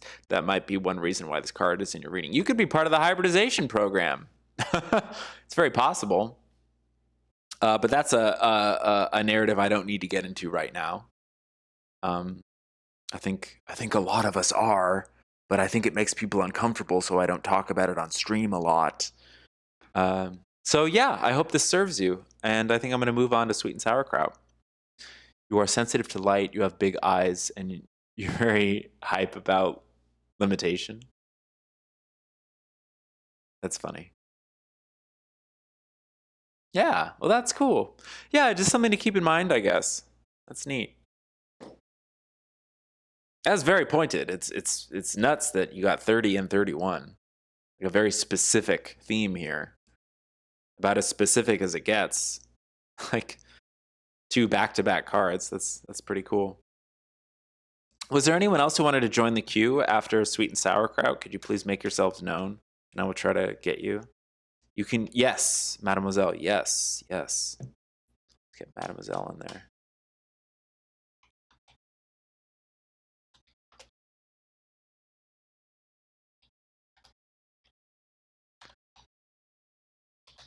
Madam Crab. Is that okay if I shorten your name that way? Madam Crab.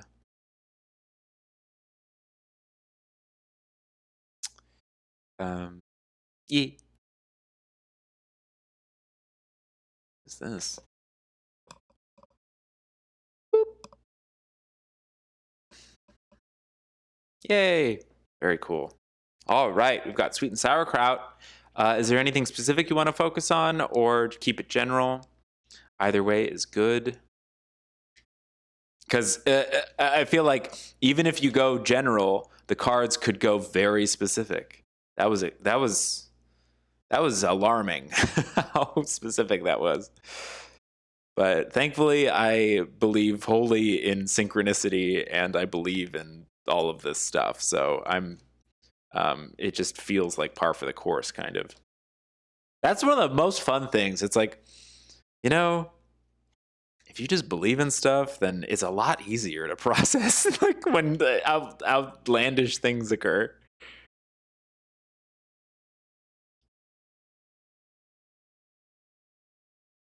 Have I been avoiding these cards? Oh, no, we're good. Good.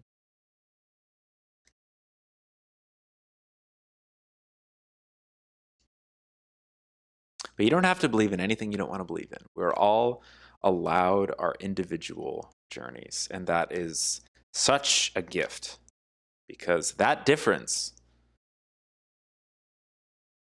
creates a huge environment, like a alchemical environment of learning and growth, constant change, development.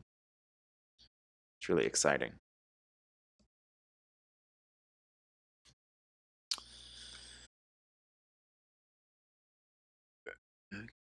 Since I can improve on this, even though I usually get my survival instinct is not strong. Let's go general and see what it's focused on. My synchronicity is very high, so I know it was an important message. Yeah. Cool. Very cool, very cool.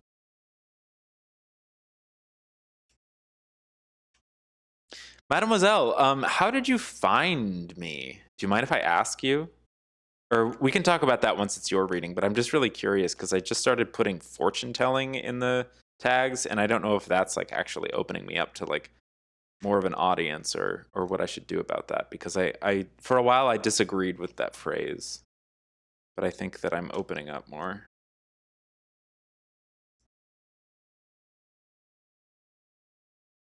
Oh, you like to look around in the Twitch tarot community for sure. This also, yeah, like I feel like I don't want to betray the tarot community, but there's really nothing else that I would categorize this as. It's not like they have like a cartomancy. You know, it's like people don't even know what cartomancy means. They just are like, oh, this is like a tarot deck. So some of my friends who are tarot readers said, oh, you should just set your thing to tarot, and that would be perfectly fine. Awesome. Sweet and sauerkraut, do you have two numbers, 1, 2, 3, 4, 5, 6, 7, that you would like to focus on? Okay, cool, Zequid sauce. Yeah. Yeah, enjoy your lurk. I hope that some information is processed productively. 3 and 5, beautiful. 3 and 5. Look at these two. Let's just go right for them. Don't we? Let's go right for them. Put them over here. Pile everything else back up. Clear up this cool blue circle that we've got. This cool blue placemat. Very fun. Very cosmic. Oh, you're very welcome. Yes, of course, Zequid sauce. I know. I wonder if it would have been the same yesterday. Very interesting. I'm glad that you appreciate it. Because I'm a little perplexed as well. There's a lot to like study there, and it's like, you know, rejecting emotions, survival fears. Like, what is that? How does that apply? But it's for you, so it's up to you. Okay, we are on sweet and sauerkraut. Ooh, this is jumping out. I like that. I like that. Let's get this. Let's shuffle one more time, I think. It was the last card on community reading. Yeah, powerful theme for today. Far out stuff, indeed. Ooh, I saw there was a Beyond Wisdom in there. Uh-oh. I guess there's always a Beyond Wisdom in there. Ooh, let's get this one, though.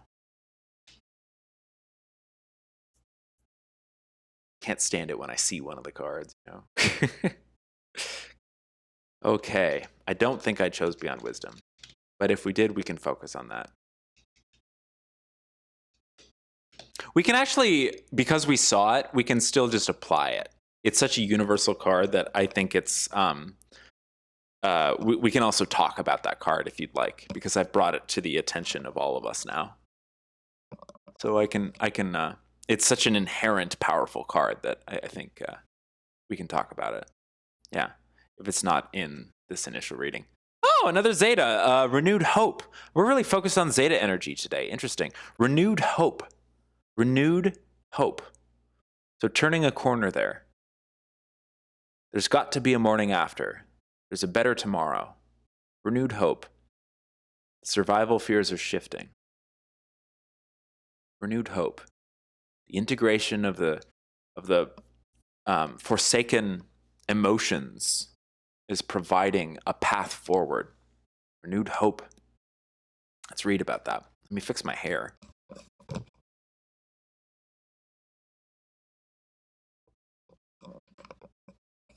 There we go. Renewed hope. Is there a cat?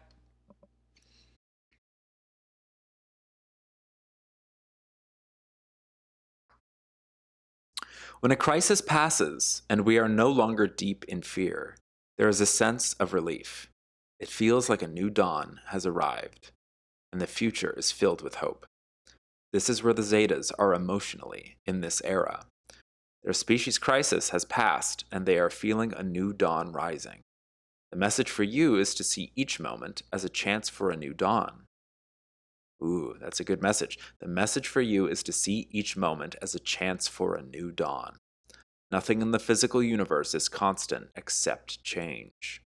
With each change comes the potential for beauty, joy, and growth. Don't let the moments of your life pass without noticing them as doorways to awakening. Begin now. I like that it ends with that. It does look like sacred geometry. Yeah, it's a beautiful placemat. It's really nice for this. I like that a lot. This card refers to an era of Zeta civilization when their species crisis had passed and they were on the road to recovery. With the threat of their extinction over, they reconnected with their joy and began to feel hopeful about the future. They realized that they could not go back to the ways of their past and had to reshape their civilization and themselves. If you pulled this card, its meaning depends on the surrounding cards and your life circumstances, which we will get to. It could be that you have recently passed through a dark time in your life and you are feeling the new dawn. If so, it is important to learn the lessons from the past and not repeat them before you move into your new future. It might also mean that you haven't yet passed fully through a challenging time, but you can look ahead to when the dawn will come. For those of you who have strong Zeta connections, it could be a connection to the era. Let yourself feel the energy of a new dawn that is on the horizon. Always remember that personal work never finishes. The Zetas learned this too and continued their self-healing work on a personal and species level. Cool. Cool. Leads to a big personal awakening. Another Zeta, a present. We had 2 Zeta pasts, and now we have 2 Zeta presents. Wow. Wow. Who in the chat is focusing on that narrative that I told about the Zetas? I guess everybody. 2 presents. Embracing family. 79 and 80. Wait a guys. What are the odds? What are the odds of this? 2 back-to-back past Zetas, 2 back-to-back present Zetas. What are the odds of this? I don't know. I'm not a mathematician. Here, I'm going to do my famous... Hold on. I put this in chats a lot.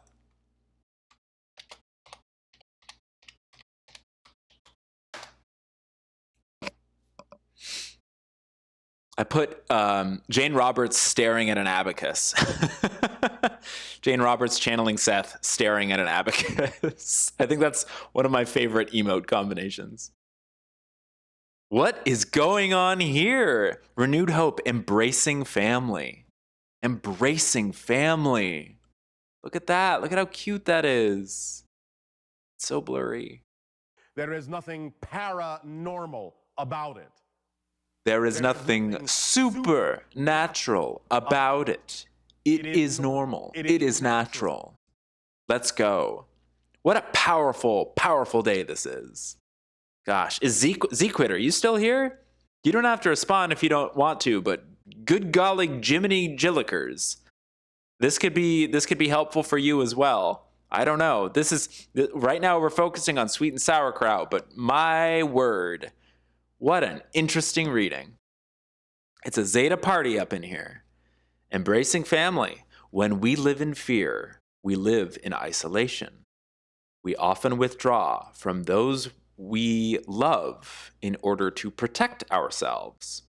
The Zetas did this as they passed through their species crisis, but now that the crisis has been averted, they are reaching out to their family, genetic and spiritual, who helped them in their darkest hour.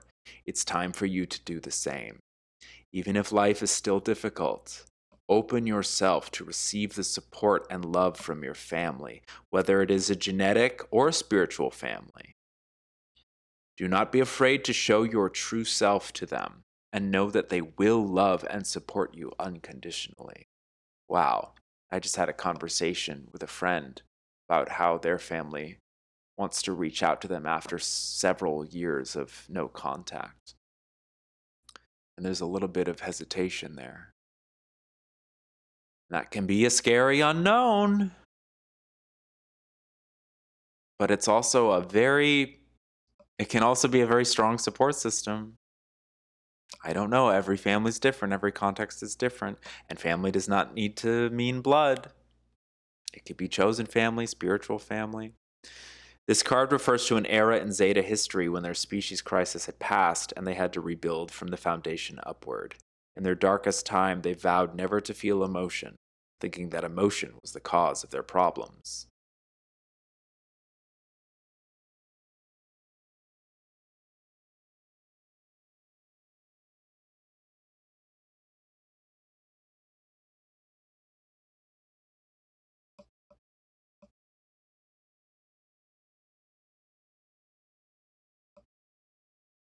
It refers directly to the cards we just pulled for Z-Quid. And now my webcam is doing that thing it does sometimes when energies are getting wild. Chat, it would seem we are not alone. Happy Thursday, everybody. Happy Thursday. And it stopped. It's a celebration. This is wonderful. No drop frames. Just a webcam experiencing the energies of the moment. Chat, it would seem we are not alone. I know I have some friends, some Zeta friends who operate out of New Mexico. I don't know who that was, who that could have been. Maybe it was them. Maybe it wasn't anyone at all. But I think that was a very fun bit of synchronicity that just happened, right as I was about to read that the numbers of the cards that we had just read. Very cool. Very cool, chat. What? You don't get shit like this anywhere else, chat. Sorry for being profane, but this is quite a time to be alive. This caused... Okay, so they thought that emotion was the cause of their problems. See the cards that we just saw. It directly references the cards that we just pulled for Z-Quid. This caused them tremendous isolation, a feeling of being cut off from the universe and from each other. One of the gifts humans have given to the Zetas through their contacts with each other is teaching them about the human family and what it means. The hybridization program, the abduction scenarios, all of those reports of people. If anyone's familiar with the TV show Resident Alien, the whole plot arc with the babies in the gray ships and so forth. If you pulled this card, it could have several meanings depending on the surrounding cards and your life circumstances. Perhaps you are coming out of a time of isolation now because you did not want to burden your loved ones with your pain or suffering, and you are wishing to reconnect with family once again. Oh my God. Or perhaps you are still in isolation. If that is the case, this card is telling you to open your heart once again and reach out to your human family of all types, as well as your universal family. It is safe. You can do it. If you have a particularly strong connection to the Zetas, this card may also refer to a lifetime you have lived during this era or a Zeta being contacting you now who is from this era. Now, I do that sort of hand motion, move it along thing whenever it starts talking about lifetimes or past lives, because I believe that all lifetimes are happening parallel and like at the same time. So sometimes I feel like that notion isn't necessary to say out loud. It's usually what's brought up in the commentary, which was written from the human perspective as opposed to the direct description, which was channeled. However, maybe you do resonate with that concept. So I want to include it in there and not just brush over it rudely like I keep trying to do. Open yourself and reconnect with whatever aspect of family is appropriate now. Let their love heal the scars of the past and pave the way to the future. Wowee! Very cool. Renewed hope and embracing family, and that can be archetypal, that can be metaphorical. It doesn't have to literally mean your blood family, etc. This is very cool, and that little dance we had with the webcam was just a gorgeous, gorgeous moment. You're very welcome, Sweet and Sauerkraut. Thank you for putting yourself in the queue. Up next, we have Mademoiselle Crabaleta, which is one of the greatest names I've ever read out loud. Does anyone else want to put themselves in the queue? I think we probably have enough time for a couple more.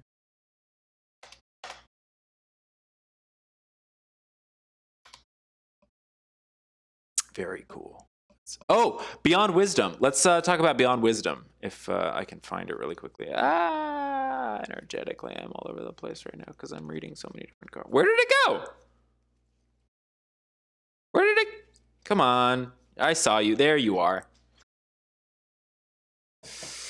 Just in case you're unfamiliar with Beyond Wisdom, number 1, the first card of the deck. It is a rainbow blob of fire and praying mantis goo. The founders. It is that initial spark of consciousness expansion. Beyond Wisdom. It is very fun. I'm just going to read the description really quickly because it's fun. It's really inspiring. The founders represent the abiding awareness of the one consciousness that spans time and space. This consciousness is aware of its simultaneous existence as both the whole and its separate parts. It created an illusion of fragmentation so that we could have individual lifetimes, but its wholeness still abides and is ultimately the consciousness that sees through the eyes of every living soul. This is your true self. Some call it God. Because this card points to your true nature, it is the most powerful card of this deck. It cuts through illusion and moves beyond wisdom. It is you. Remember. Very cool. Okay, so that kind of popped out, and I think it can be applied very positively to the themes of this. Hey, Booty Slapper, it's very good to see you. I love that. Your life path number. What does that mean? Okay, plop these back in here. We're going to get the shuffle going for Mademoiselle Crabaleta. And I will open it up to 1 or 2 more readings in case anybody else wants to join the queue. I understand. It's easy. A lot of you have already had readings this week, and it's also a little easier to lurk. There's no pressure. And I'm happy to focus on whatever needs focusing on in the moment. Because I got stuff I got to do. Oop, there's an ad break.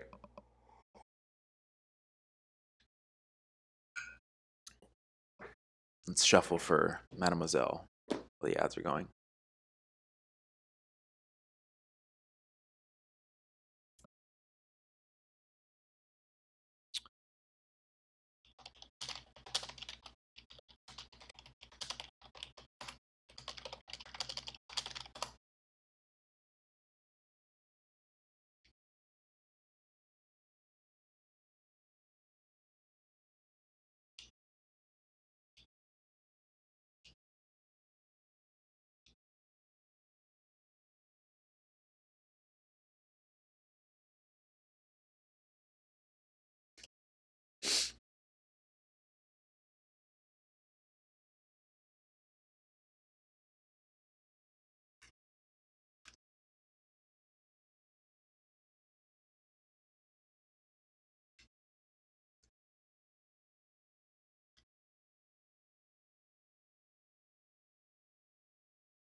Jude Bellingham.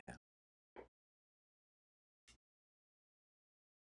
going to actually bring that up. You're back? Okay, cool. Yeah, the ad is weird. It still says it has a minute and a half left, so that's interesting. Jude Bellingham. I'm not familiar with Jude Bellingham. I would like to search engine both the Flower of Life geometry and Jude Bellingham. That makes a lot of sense. I would love to receive that message. Whew.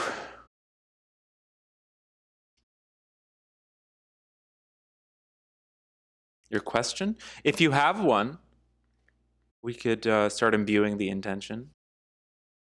You have one. Otherwise, it could be a general one. Experienced sleep paralysis last night, so you're wondering about what happened. It's been a while since experiencing it. Very cool. That might also explain a lot of the Zeta presence today. A lot of Zeta sleep paralysis narratives. But who knows? It could be all sorts of things. And they are not the only civilization to induce sleep paralysis. Also, we have several more earthly beliefs that tend to contribute to sleep paralysis. I think there's all sorts of journeys that people can take with all sorts of interdimensional entities that have to do with the phenomenon of sleep paralysis. For some people, it's, extraterrestrial. For some people, it's more spiritual or what have you. For a lot of people, it could be both. That's very exciting. I'm actually going to Google really quickly Jude Bellingham and the Flower of Life, just so I just want to see that.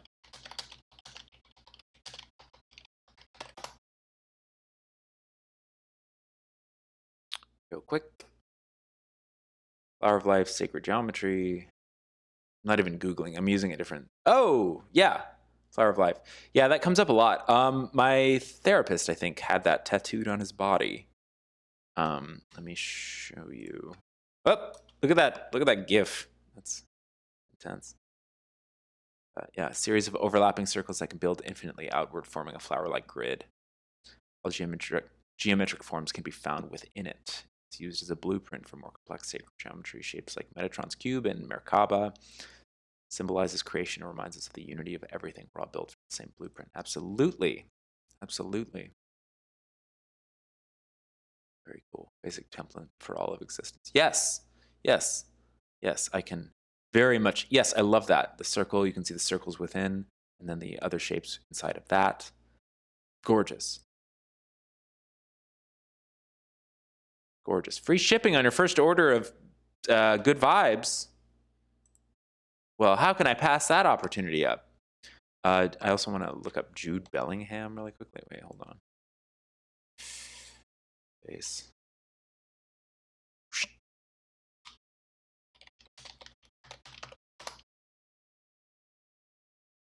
Jude Bellingham is a soccer player? An English professional footballer?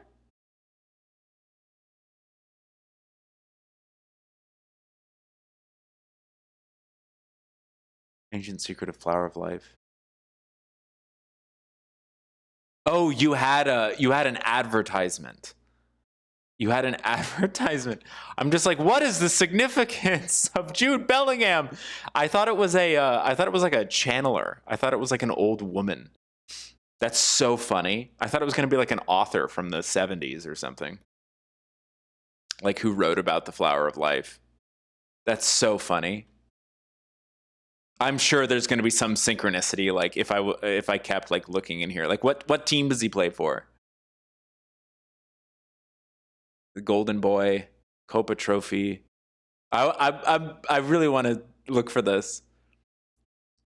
What team does he currently play for? Current team, Real Madrid.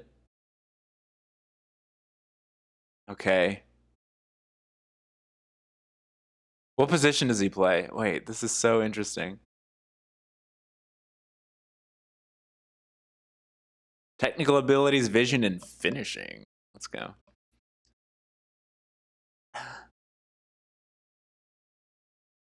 Wow.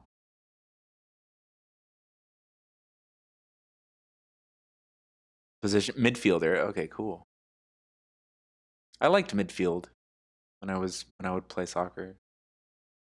Well, cool. I mean, I don't want to run this into the ground. This is just really funny. I seriously thought this was like an old woman who like wrote books in the 70s.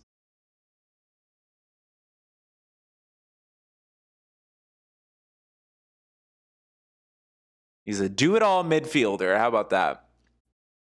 This is really funny. Okay, enough of this. Enough of this. Something may come up at some point with Jude Bellingham, but I think I'm just like trying to, connect too many dots right now. That's so funny. Hey, Jude. Okay. Flower of Life. Booty slapper, that's exactly how I feel right now, the Cat in the Hat. You gotta listen to Terrence Howard. Now, if I Google Terrence Howard, is it gonna be a professional footballer? I know that name. You've brought that name up before. I can never remember who Terrence Howard is, though. Hold on. He's a crazy actor. Oh, Terrence Howard. Yes. The original War Machine. Yes. Yeah, he's a great actor. Yeah, and he's nowadays he's known for being kind of bonkers. Yeah, I honestly really want to like investigate him because I like crazy people. And as long as he's not like fear-based or hate-filled, I think I really enjoyed him in Empire. And like all of his movie roles, I was a big fan of his. But he's into the Flower of Life. Oh, abuse and harassment. Oh no. Oh no. Yeah, there you go. Oh no. Slapped his wife in front of their kids. Oh no. Gave a woman a black eye. This is quite lots of violence. Come on, Terrence. Oh, teriology. Okay, well this is a whole thing. This is a whole thing. We're getting off topic here. We got to get back to sleep paralysis. But yes, someday I'm gonna look into Terrence Howard. Unlock the Flower of Life like no one else had when he was 8 years old. Whenever someone claims something like that, I'm just like, well, we all did when we were babies, but it feels like because of our culture, it feels like sometimes we're the only one who sees the truth. And it's like, well, we all have different paths to the truth, to our own truths and to universal truth. And it's okay. It's okay. It's okay. All right. Madam Crabaleta. Sorry, Booty Slapper. Our Nightbot is not working today. I will provide you with the merch link, though, to the Fourth Wall website.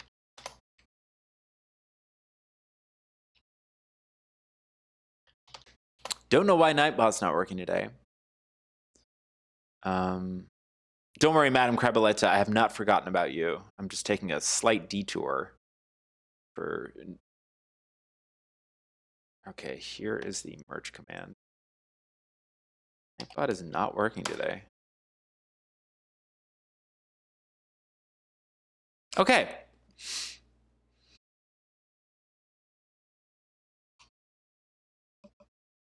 Boy, I tell you what, exercise machine. When I was in my early 20s, I certainly had a similar vibe myself.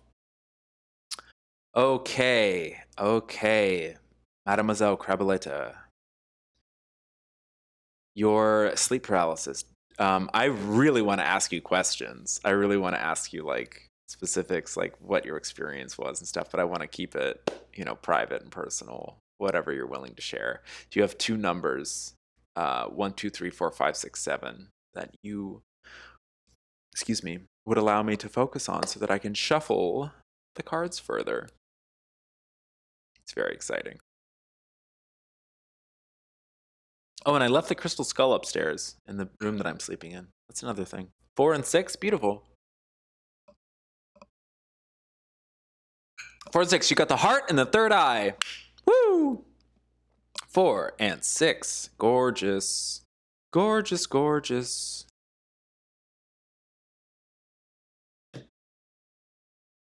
Gorgeous, gorgeous. Gorgeous girls. Gorgeous guys and gorgeous gals. Gorgeous is you being able to see but not move your body. Yes. Interesting, interesting, interesting, interesting. Classic sleep paralysis symptoms. I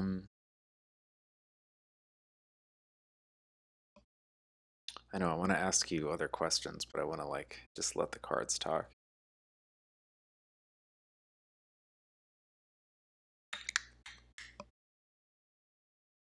What is going on?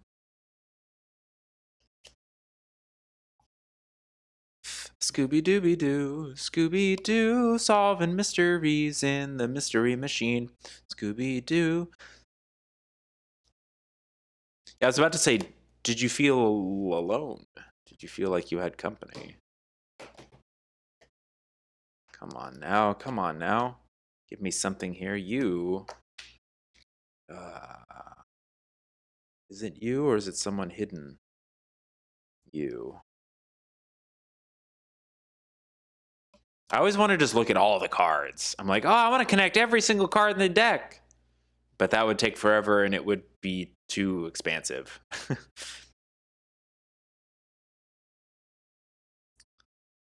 This puppy that was hiding.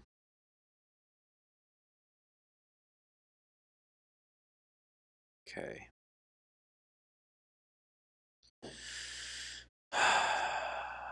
Lemurian era. Gorgeous. Let's get that zoomed in. I love this card. The Lemurian era. The era of around 13,000 years that predates the Atlantean era, which we are currently moving out of. But we're basically just finished. The Lemurian era was a previous epoch, so to speak. Focused more on the divine feminine, the matriarch, and the Atlantean being the patriarch. Hence our societal norms and grievances. It is related to the flower of life. Boy, I would say so. Do you have any sort of relationship with Lemuria or anything like that? Any interest in it? You don't have to, obviously. It's just be a fun thing to explore. I'm going to read the card. You have lots of guides from the sea. Gorgeous. Gorgeous. 47. Deities. Cool. Hence your username, perhaps. Oh, I have a crab emote. I don't know if this is going to be offensive. Oh! Well, I have that one, but that's not even what I was trying to... Where is it? There it is. That's what I was... It's a name from a game.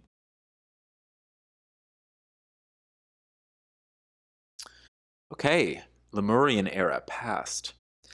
This era, spanning approximately 13,000 to 26,000 years ago, represents the feminine principle in a planetary cycle. Mademoiselle, civilization was awakened to its spiritual self and its place in the universe. It was a time of peace, compassion, and enlightenment. Beings from other star systems openly walked the planet and assisted the development of humans. This feminine cycle of civilization is now returning, so we are seeing old ways crumbling. This is a natural cycle of planetary development. You pulled this card because you have a strong connection to the Lemurian era that is affecting your life now. Let yourself explore this idea in more depth. Very cool. That immediately makes me think of the experiences I had on psychedelics this weekend. I resonate very strongly with this card. I'm glad that it's pulled for you. A pet from a character? That's cute. Many have called Lemuria a continent, but we refer to it in this deck as an era that took place 13,000 to 26,000 years ago. This was an era when our star family was here openly. Genetic projects were being finalized, the tutoring of new humans in vegan mysticism was being accomplished, and there was an attempt to aid humans in becoming a sovereign species able to enter the galactic community. But underlying all of this was the fact that souls incarnating on Earth as humans had not yet healed the polarity dynamics that they brought to Earth from the stars. This revealed itself in the later Atlantean era. If you pulled this card, it may mean that a lifetime or a guide from this era is calling to you. It could also mean that part of you was longing for a more balanced spiritual life as symbolized by the Lemurian era, as is symbolized. If this is the case, it is essential to do what you need to do to take care of yourself and meet your spiritual needs in the here and now. The Atlantean era on Earth is ending, and a new era is beginning that symbolizes an integration of the energies of both Atlantis and Lemuria. Reconnecting to this Lemurian energy will help you in your future spiritual growth. You may wish to read the commentary for the Atlantean era card so you can understand the contrast more deeply, but I think that we're good. Atlantean era is represented by polarity, war, ignorance, confusion about spirituality, etc. Hi, Plant Danny. It's good to see you. Hello. Hello to you. We've had quite a cool bit of readings today. You just blew up the steel watch foundry? Well, how about that?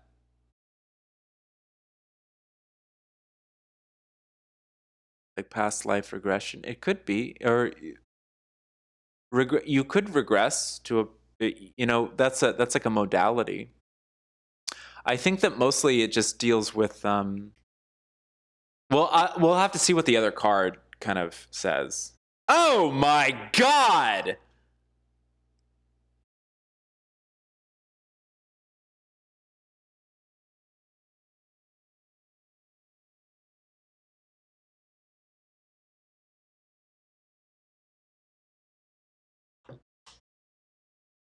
Chat.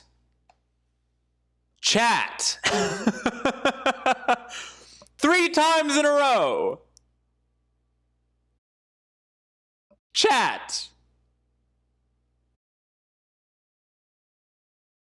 What? We had 30 and 31 from Zeta Reticuli past as the first individual reading. Then we had, what was it? 90 something? We had 79 and 80 from the Zeta Reticuli present for the second reading. Now we have 47 and 48, both Earth past. These are partners. These are two Lemurian era and Atlantean era. These are a pair. And I am shuffling them thoroughly every time. This is 108 cards, 3 sequential pairs, and it's not even like they overlap with something else. Like it could be like this could have been 46 and 48, and that would have been a Sirius card and then an Earth card. They're each matching. Each of them are matching. What a powerful stream this has been. What's up, Eltran? These nuts are indeed a pair. Holy macaroni. In all of my days. Wow. That's so funny. I was like, oh, we don't have to read the Atlantean era thing. Whatever we're going to learn about Lemurian era, we're going to learn about, it'll just apply it. It'll probably be some other card. And then if it's the next, both of them are right next. The second card was always the higher card. It was always second, lower number and then higher number. It was always lower than higher, and it was always the same suit, and it was always the same civilization, which doesn't have to factor into your calculations. But like the fact that this wasn't 46 and 47, where it would have been a completely different, it would have been a Sirius past card and then an Earth past card. They're both Earth past cards. Like that's 3 times in a row that this has happened. I do not understand. I mean, I do, because synchronicity, but the fact that this is happening so blatantly right now is really exciting. It's like 0.000, wait, 0. Oh my God. 0.00082% of that happening.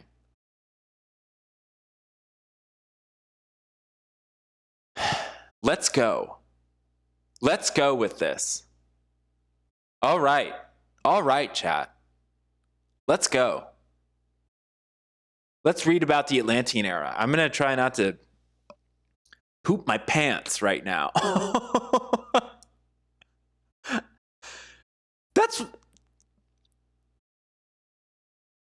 And you can see me shuffling each time. Like, this will be such a cool VOD to watch for anyone who decides to watch this. This is extremely exciting. And I loved the community reading, how it immediately started off with like a very rare card about primal fears. People can have some primal fears about synchronicity. People can have some primal fears about the crazy odds that we've just experienced together as a community. Very poopable moment. I would not be surprised if people are pooping.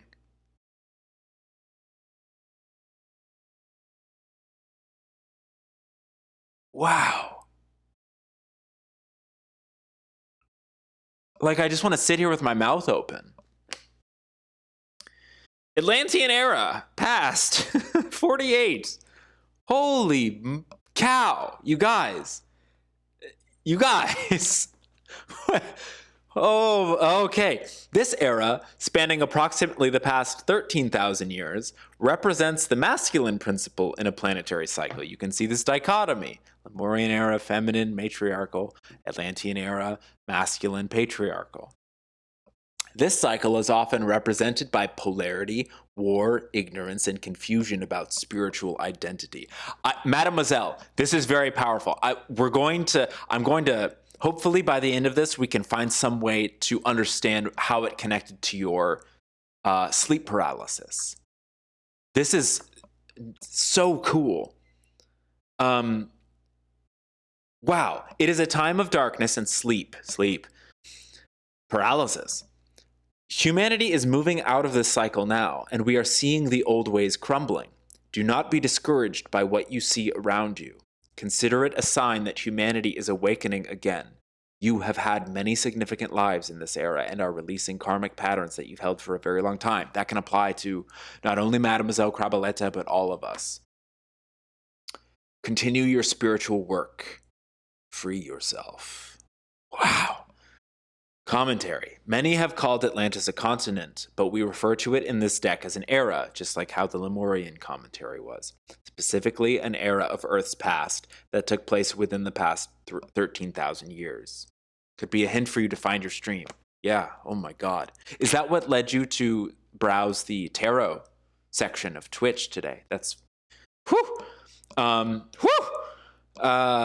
Atlantean era was one of high polarity, mentality, and a movement away from the connection with spirit and with nature. Many may see the Atlantean era as one of great scientific advancement, which we talked about a lot with the Zetas today, but its qualities are more reflective of the emphasis on one polarity, the masculine, more than the other, the feminine. During this Atlantean era, the Orion energy brought to Earth is being healed, and we know Orion is associated with conflict and high polarity. But sometimes this takes the form of tremendous conflict. There you go. Earth is currently at a very important point in its development, the time when the Orion drama is healing and an integration of polarities is occurring. Oh my God! And we have this debate tonight. Oh my God! It's actually 0.00079% because choosing card 108 as the first card wouldn't have worked. Oh my God. Math.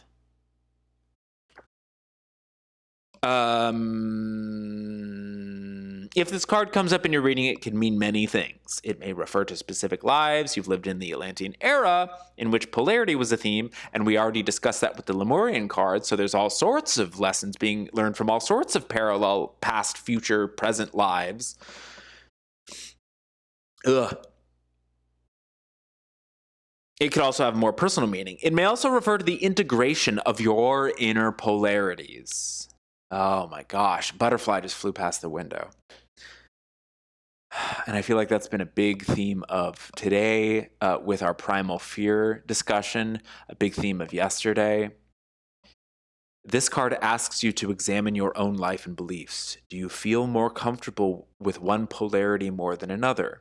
Ultimately, our spiritual evolution depends on our ability to integrate these internal polarities as a first priority.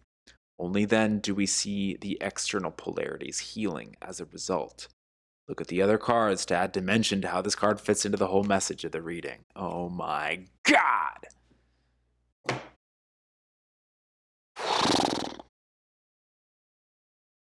Really, you were in the other stream, but the streamer didn't want to read it because they're not fond of the negative energies. Ah ha ha ha ha! Ha! Polarity! Ha ha ha ha!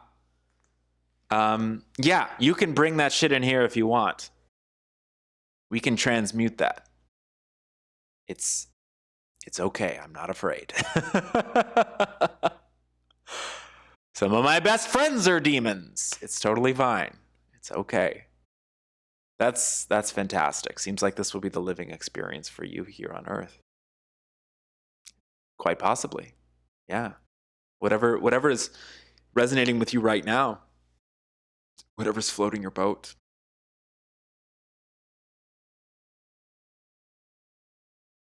.0000079%.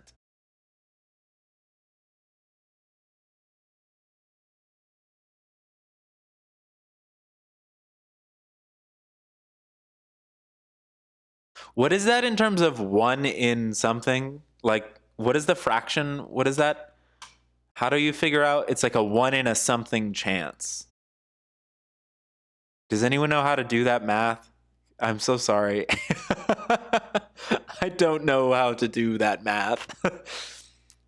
You put like the 1 over the 100 or the 1 over the 1 in 1,259,712. I'm going to screenshot that for later purposes.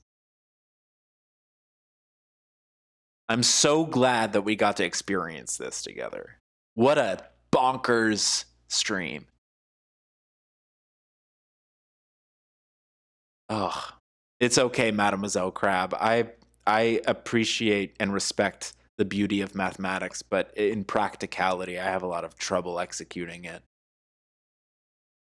You have a Banshee guide after all. Did you see, was there that's what I wanted to ask without getting too like personal. Was there another presence with you? Did you see or experience a Banshee? You heard her giggle? That's so fucking cool. That's so fucking cool. Excuse me for swearing, but that immediately, like, that reminds me of, like, what I love about crone energy and how us graduating beyond this Atlantean masculine era, this return to the feminine, this, like, radical return to this primal feminine energy. Yeah. Yeah. I'd be making friends with a Banshee right now. Yeah. This is the first stream you've ever been to. That's right. Sweet and Sauerkraut, and you were part of it. You were the second reading. Oh my God. This is so cool. I'm going to be so jazzed in therapy today. Oh my God. I'm going to bring such a positive vibe. Kali Goddess? Is that something I can look up? Is that like a popular goddess? Is that like an archetype or something? I'm unfamiliar with a lot of things, and I want to learn. She warned you about a certain person? Kali Goddess is my... Do you mind if I search engine that? Very cool. I feel like I've done something. Kali. Oh, yes. Yes. Hindu goddess associated with empowerment. Yes. Yes, associated with time, change, creation, power, destruction, and death. In Shaktism. I'm not familiar with that. Yes, yes. Oh my god. Oh my god, she's gorgeous. Okay. Yes. 100%. So cool. So cool. Oh, I love this. Hold on. Sorry, I just want to. This is so cool, you guys. So jazzed. So flippin' jazzed right now. So cool.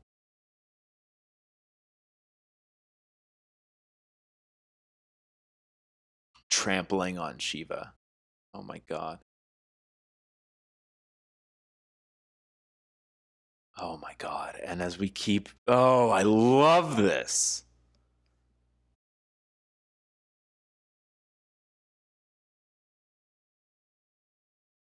The Dark Mother. Oh. Oh, I feel like I'm about to cry. This is so like epic. Oh. Ah! She's carrying a head of her enemy. Oh wow, yeah, that's quite a bloody sword. And if I was feeling a different energy today, I'd be like, "Oh, that's a bit, But no, I'm not feeling that energy right now. I'm like completely like feeling her energy right now. Completely. That's what this feels like. And it's interesting. It's so this feels so closely related, these two things, the Lemurian era into the Atlantean era, and now returning to that powerful, ever-changing dark matriarch. Like that's what I connected with on Saturday on the psychedelics. Kali Uchis is friends with her. For all of our sakes, let's hope so. Kali Ma is duality. Isn't that what they say in that movie, that famous movie? It's probably like kind of mushed around in Indiana Jones. Oh my god, yeah, popular culture. Sorry. Oh, so cool. Worship in the Western world, theorized early worship. Oh, from Wandering Romani. Okay, I don't want to summarize too much because I don't want to like recklessly throw around like historical tidbits, but this is just like really cool. Oh, Gunga Din. Gunga Din keeps coming up for me right now, and you guys, the very first thing that I like acted in, I gender swapped with the person. Oh my god, which is so this energy. These two. And the final quote of the scene was a quote where the last line of the scene was Gunga Din. Oh my god, features a oh my god, worshippers of Kali. Oh my god, so much synchronicity. I'm sorry. I know that this is like grasping at straws here, but this is just really exciting for me. The tongue and lips logo of the Rolling Stones was inspired by her mouth. Did you know that? Oh my god. Temple of Doom, yeah, he says it when ripping out hearts ritualistically. Yeah. Duality. Whew. And of course, like, that film and that scene has a whole load of baggage with it. But like, oh my god. This is so cool. Version of Kali is on the first issue of the feminist magazine Ms., published in 1972. Kali's many arms symbolize the many tasks of the contemporary American woman. Yes, Temple of Doom. Yes, the Thugi. How do you pronounce that? Thugi. Actions and crimes carried out by thugs. historically organized gangs of professional robbers and murderers in India, swindler, deceiver, etc. Group of thugs. That's where we get thugs from. And it makes sense considering primal fear. Oh my God. Complete like reversal of connotation when it comes to enemy. When it comes, oh my God, this is so like powerful. This integration of polarity. This is so cool. Whoa, I have to end stream soon just because I don't want to like go off on, but like I have to keep looking into all of this while I still have time. I'm going to just pull this up again for people.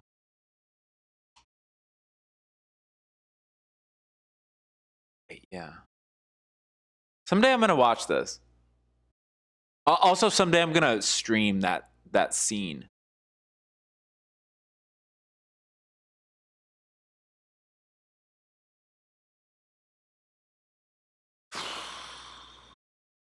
This is so cool.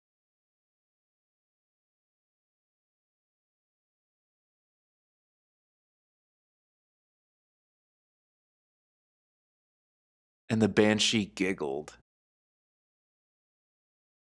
That's so cool.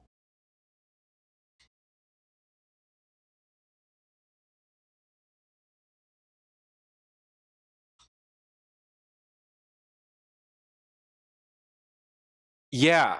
And it's amazing to me that that initial fear and overcoming that fear, and you said that you came from someone else's stream who didn't want to deal with that energy. You have a safe place here.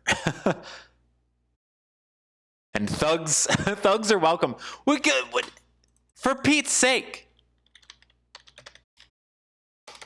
One of my emotes is crime. The Banshee's name is Tamara. Tamara? Tamara. That's a beautiful name. I have a few friends named Tamara. It's very cool. Crime, crime, crime. Booty slapper. Whoa, booty slapper. Were you here? Were you here when we realized we just like made some real revelations here? Welcome back, booty slapper. Oh boy. Oh girl. Wow, this is so cool. I'm just gonna be thinking about this for like the rest of the week. One in what was it? It's quite a VOD, booty slapper. This is nuts. We experienced something that had a mathematical, where is it? A 1 in 1,259,712 chance of happening. And the lessons that we learned about facing fears, overcoming polarity, worshiping the dark goddess, ushering in a new era. This is so cool, you guys. I'm so glad I'm wearing this shirt today, this Ragana shirt. They're like a black metal band from Oakland. It's two women and like just the iconography on the shirt. The fact that the shirt is black. This is cool. I feel like I don't have anything more to say. I don't want to run this into the ground. This is going to be such a cool VOD if people have the patience to sit through this. I hope they do. I kind of want to hype it up in the title and be like, you won't believe what happened. Let's do one of those annoying YouTube things. Good stuff. Thank you so much, Shake and Bakey. Namu? Who's Namu? Well, booty slapper. So the thing was, each each of the individual pulls were in sequential order. We had 30 and 31, both zeta passed. Then we had 79 and 80, both zeta present. Then the third pull was 47 and 48, both Earth passed. And the odds of that happening, according to Exercise Machine, was 1 in 1,259,712. It's just so brutally synchronous. So, like, on the nose. Like, this is the casino of the cosmos, and we just hit the jackpot. We hit a jackpot. I feel like there's so many ways to hit a jackpot when it comes to modalities like this. And we just touched on something that was so, like, deep and profound and ancient and primal and beautiful. I want to look up that other goddess that you mentioned.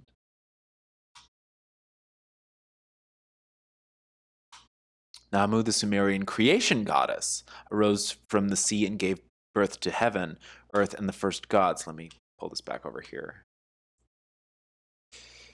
She represented the freshwater ocean called the Apsu, which Sumerians believed existed below the earth as a source of life and fertility. That's beautiful. That's a very cool counter to this Kali destruction goddess.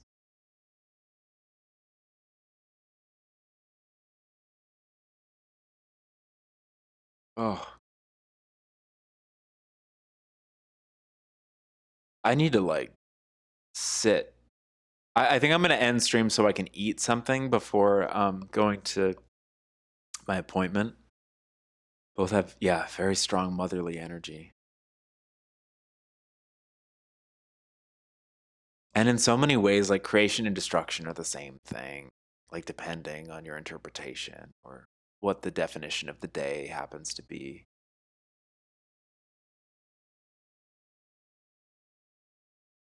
This is so cool. The last half hour of the VOD is just going to be me being like, this is so cool. Whoa.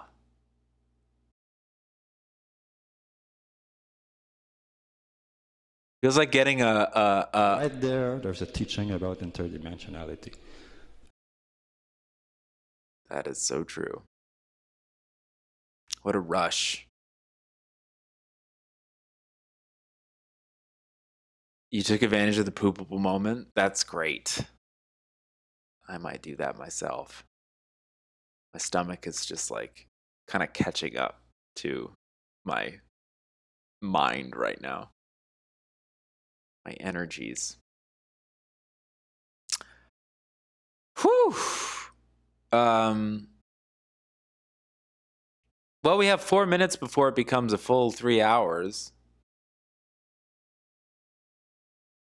It's almost 2 a.m. for you. I'm so glad that you reached out. I'm so glad that we got to experience this. I hope you have a wonderful sleep.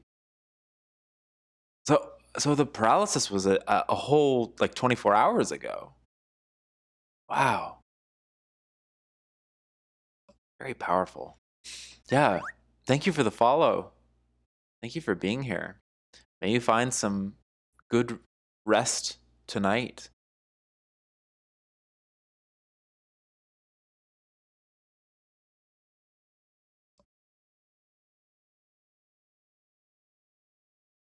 Couldn't remember it when you woke up.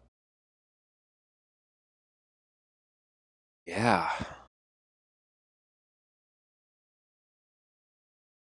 It'll do that.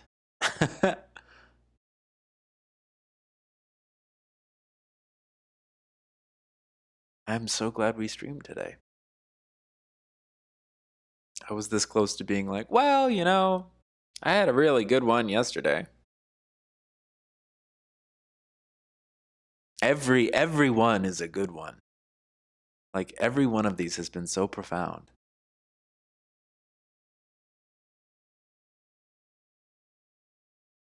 There's, like, something here that very clearly is, like, reaching out.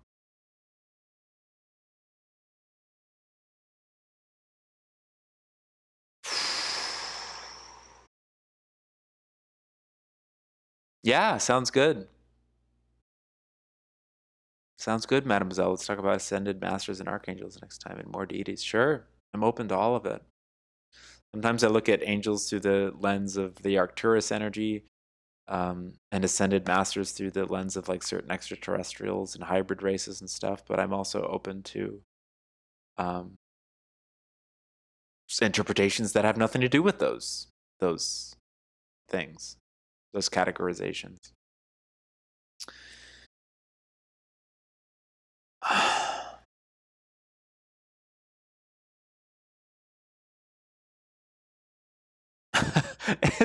I'm like, oh God, this is dead air. And it's like, no, this is live air.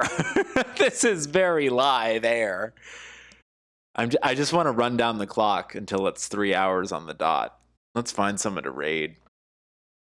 Oh my goodness gracious. I am so jazzed on existence right now. I'm so jazzed to be a human being experiencing consciousness. Whoo!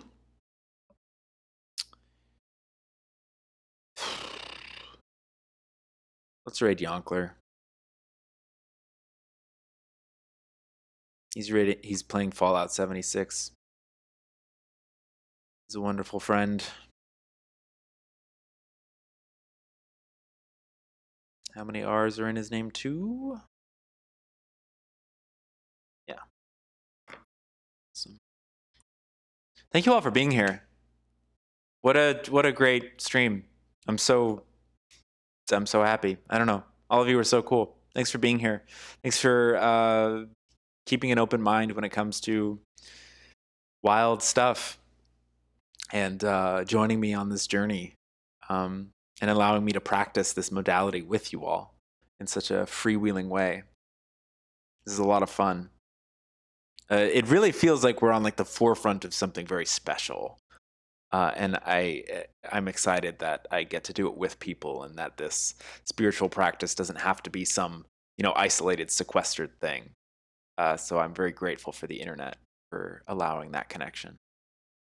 I'm grateful for all of you. Thank you so much.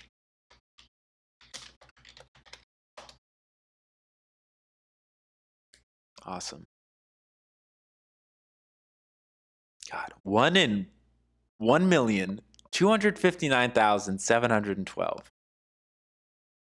Listen to that podcast app. The one. Can you just link it again really quickly so that I can? Because I lost the link. Or tell me what it is again. Like the title of it, and I'll listen to it on the car ride.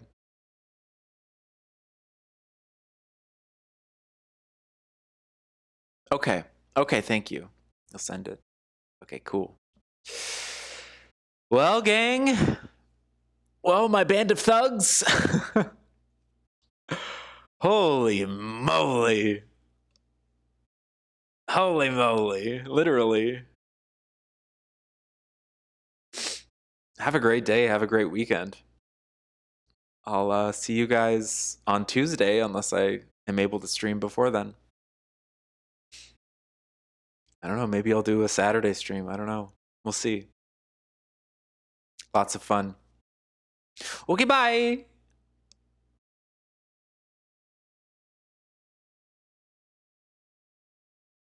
Hi, Benjis. Goodbye.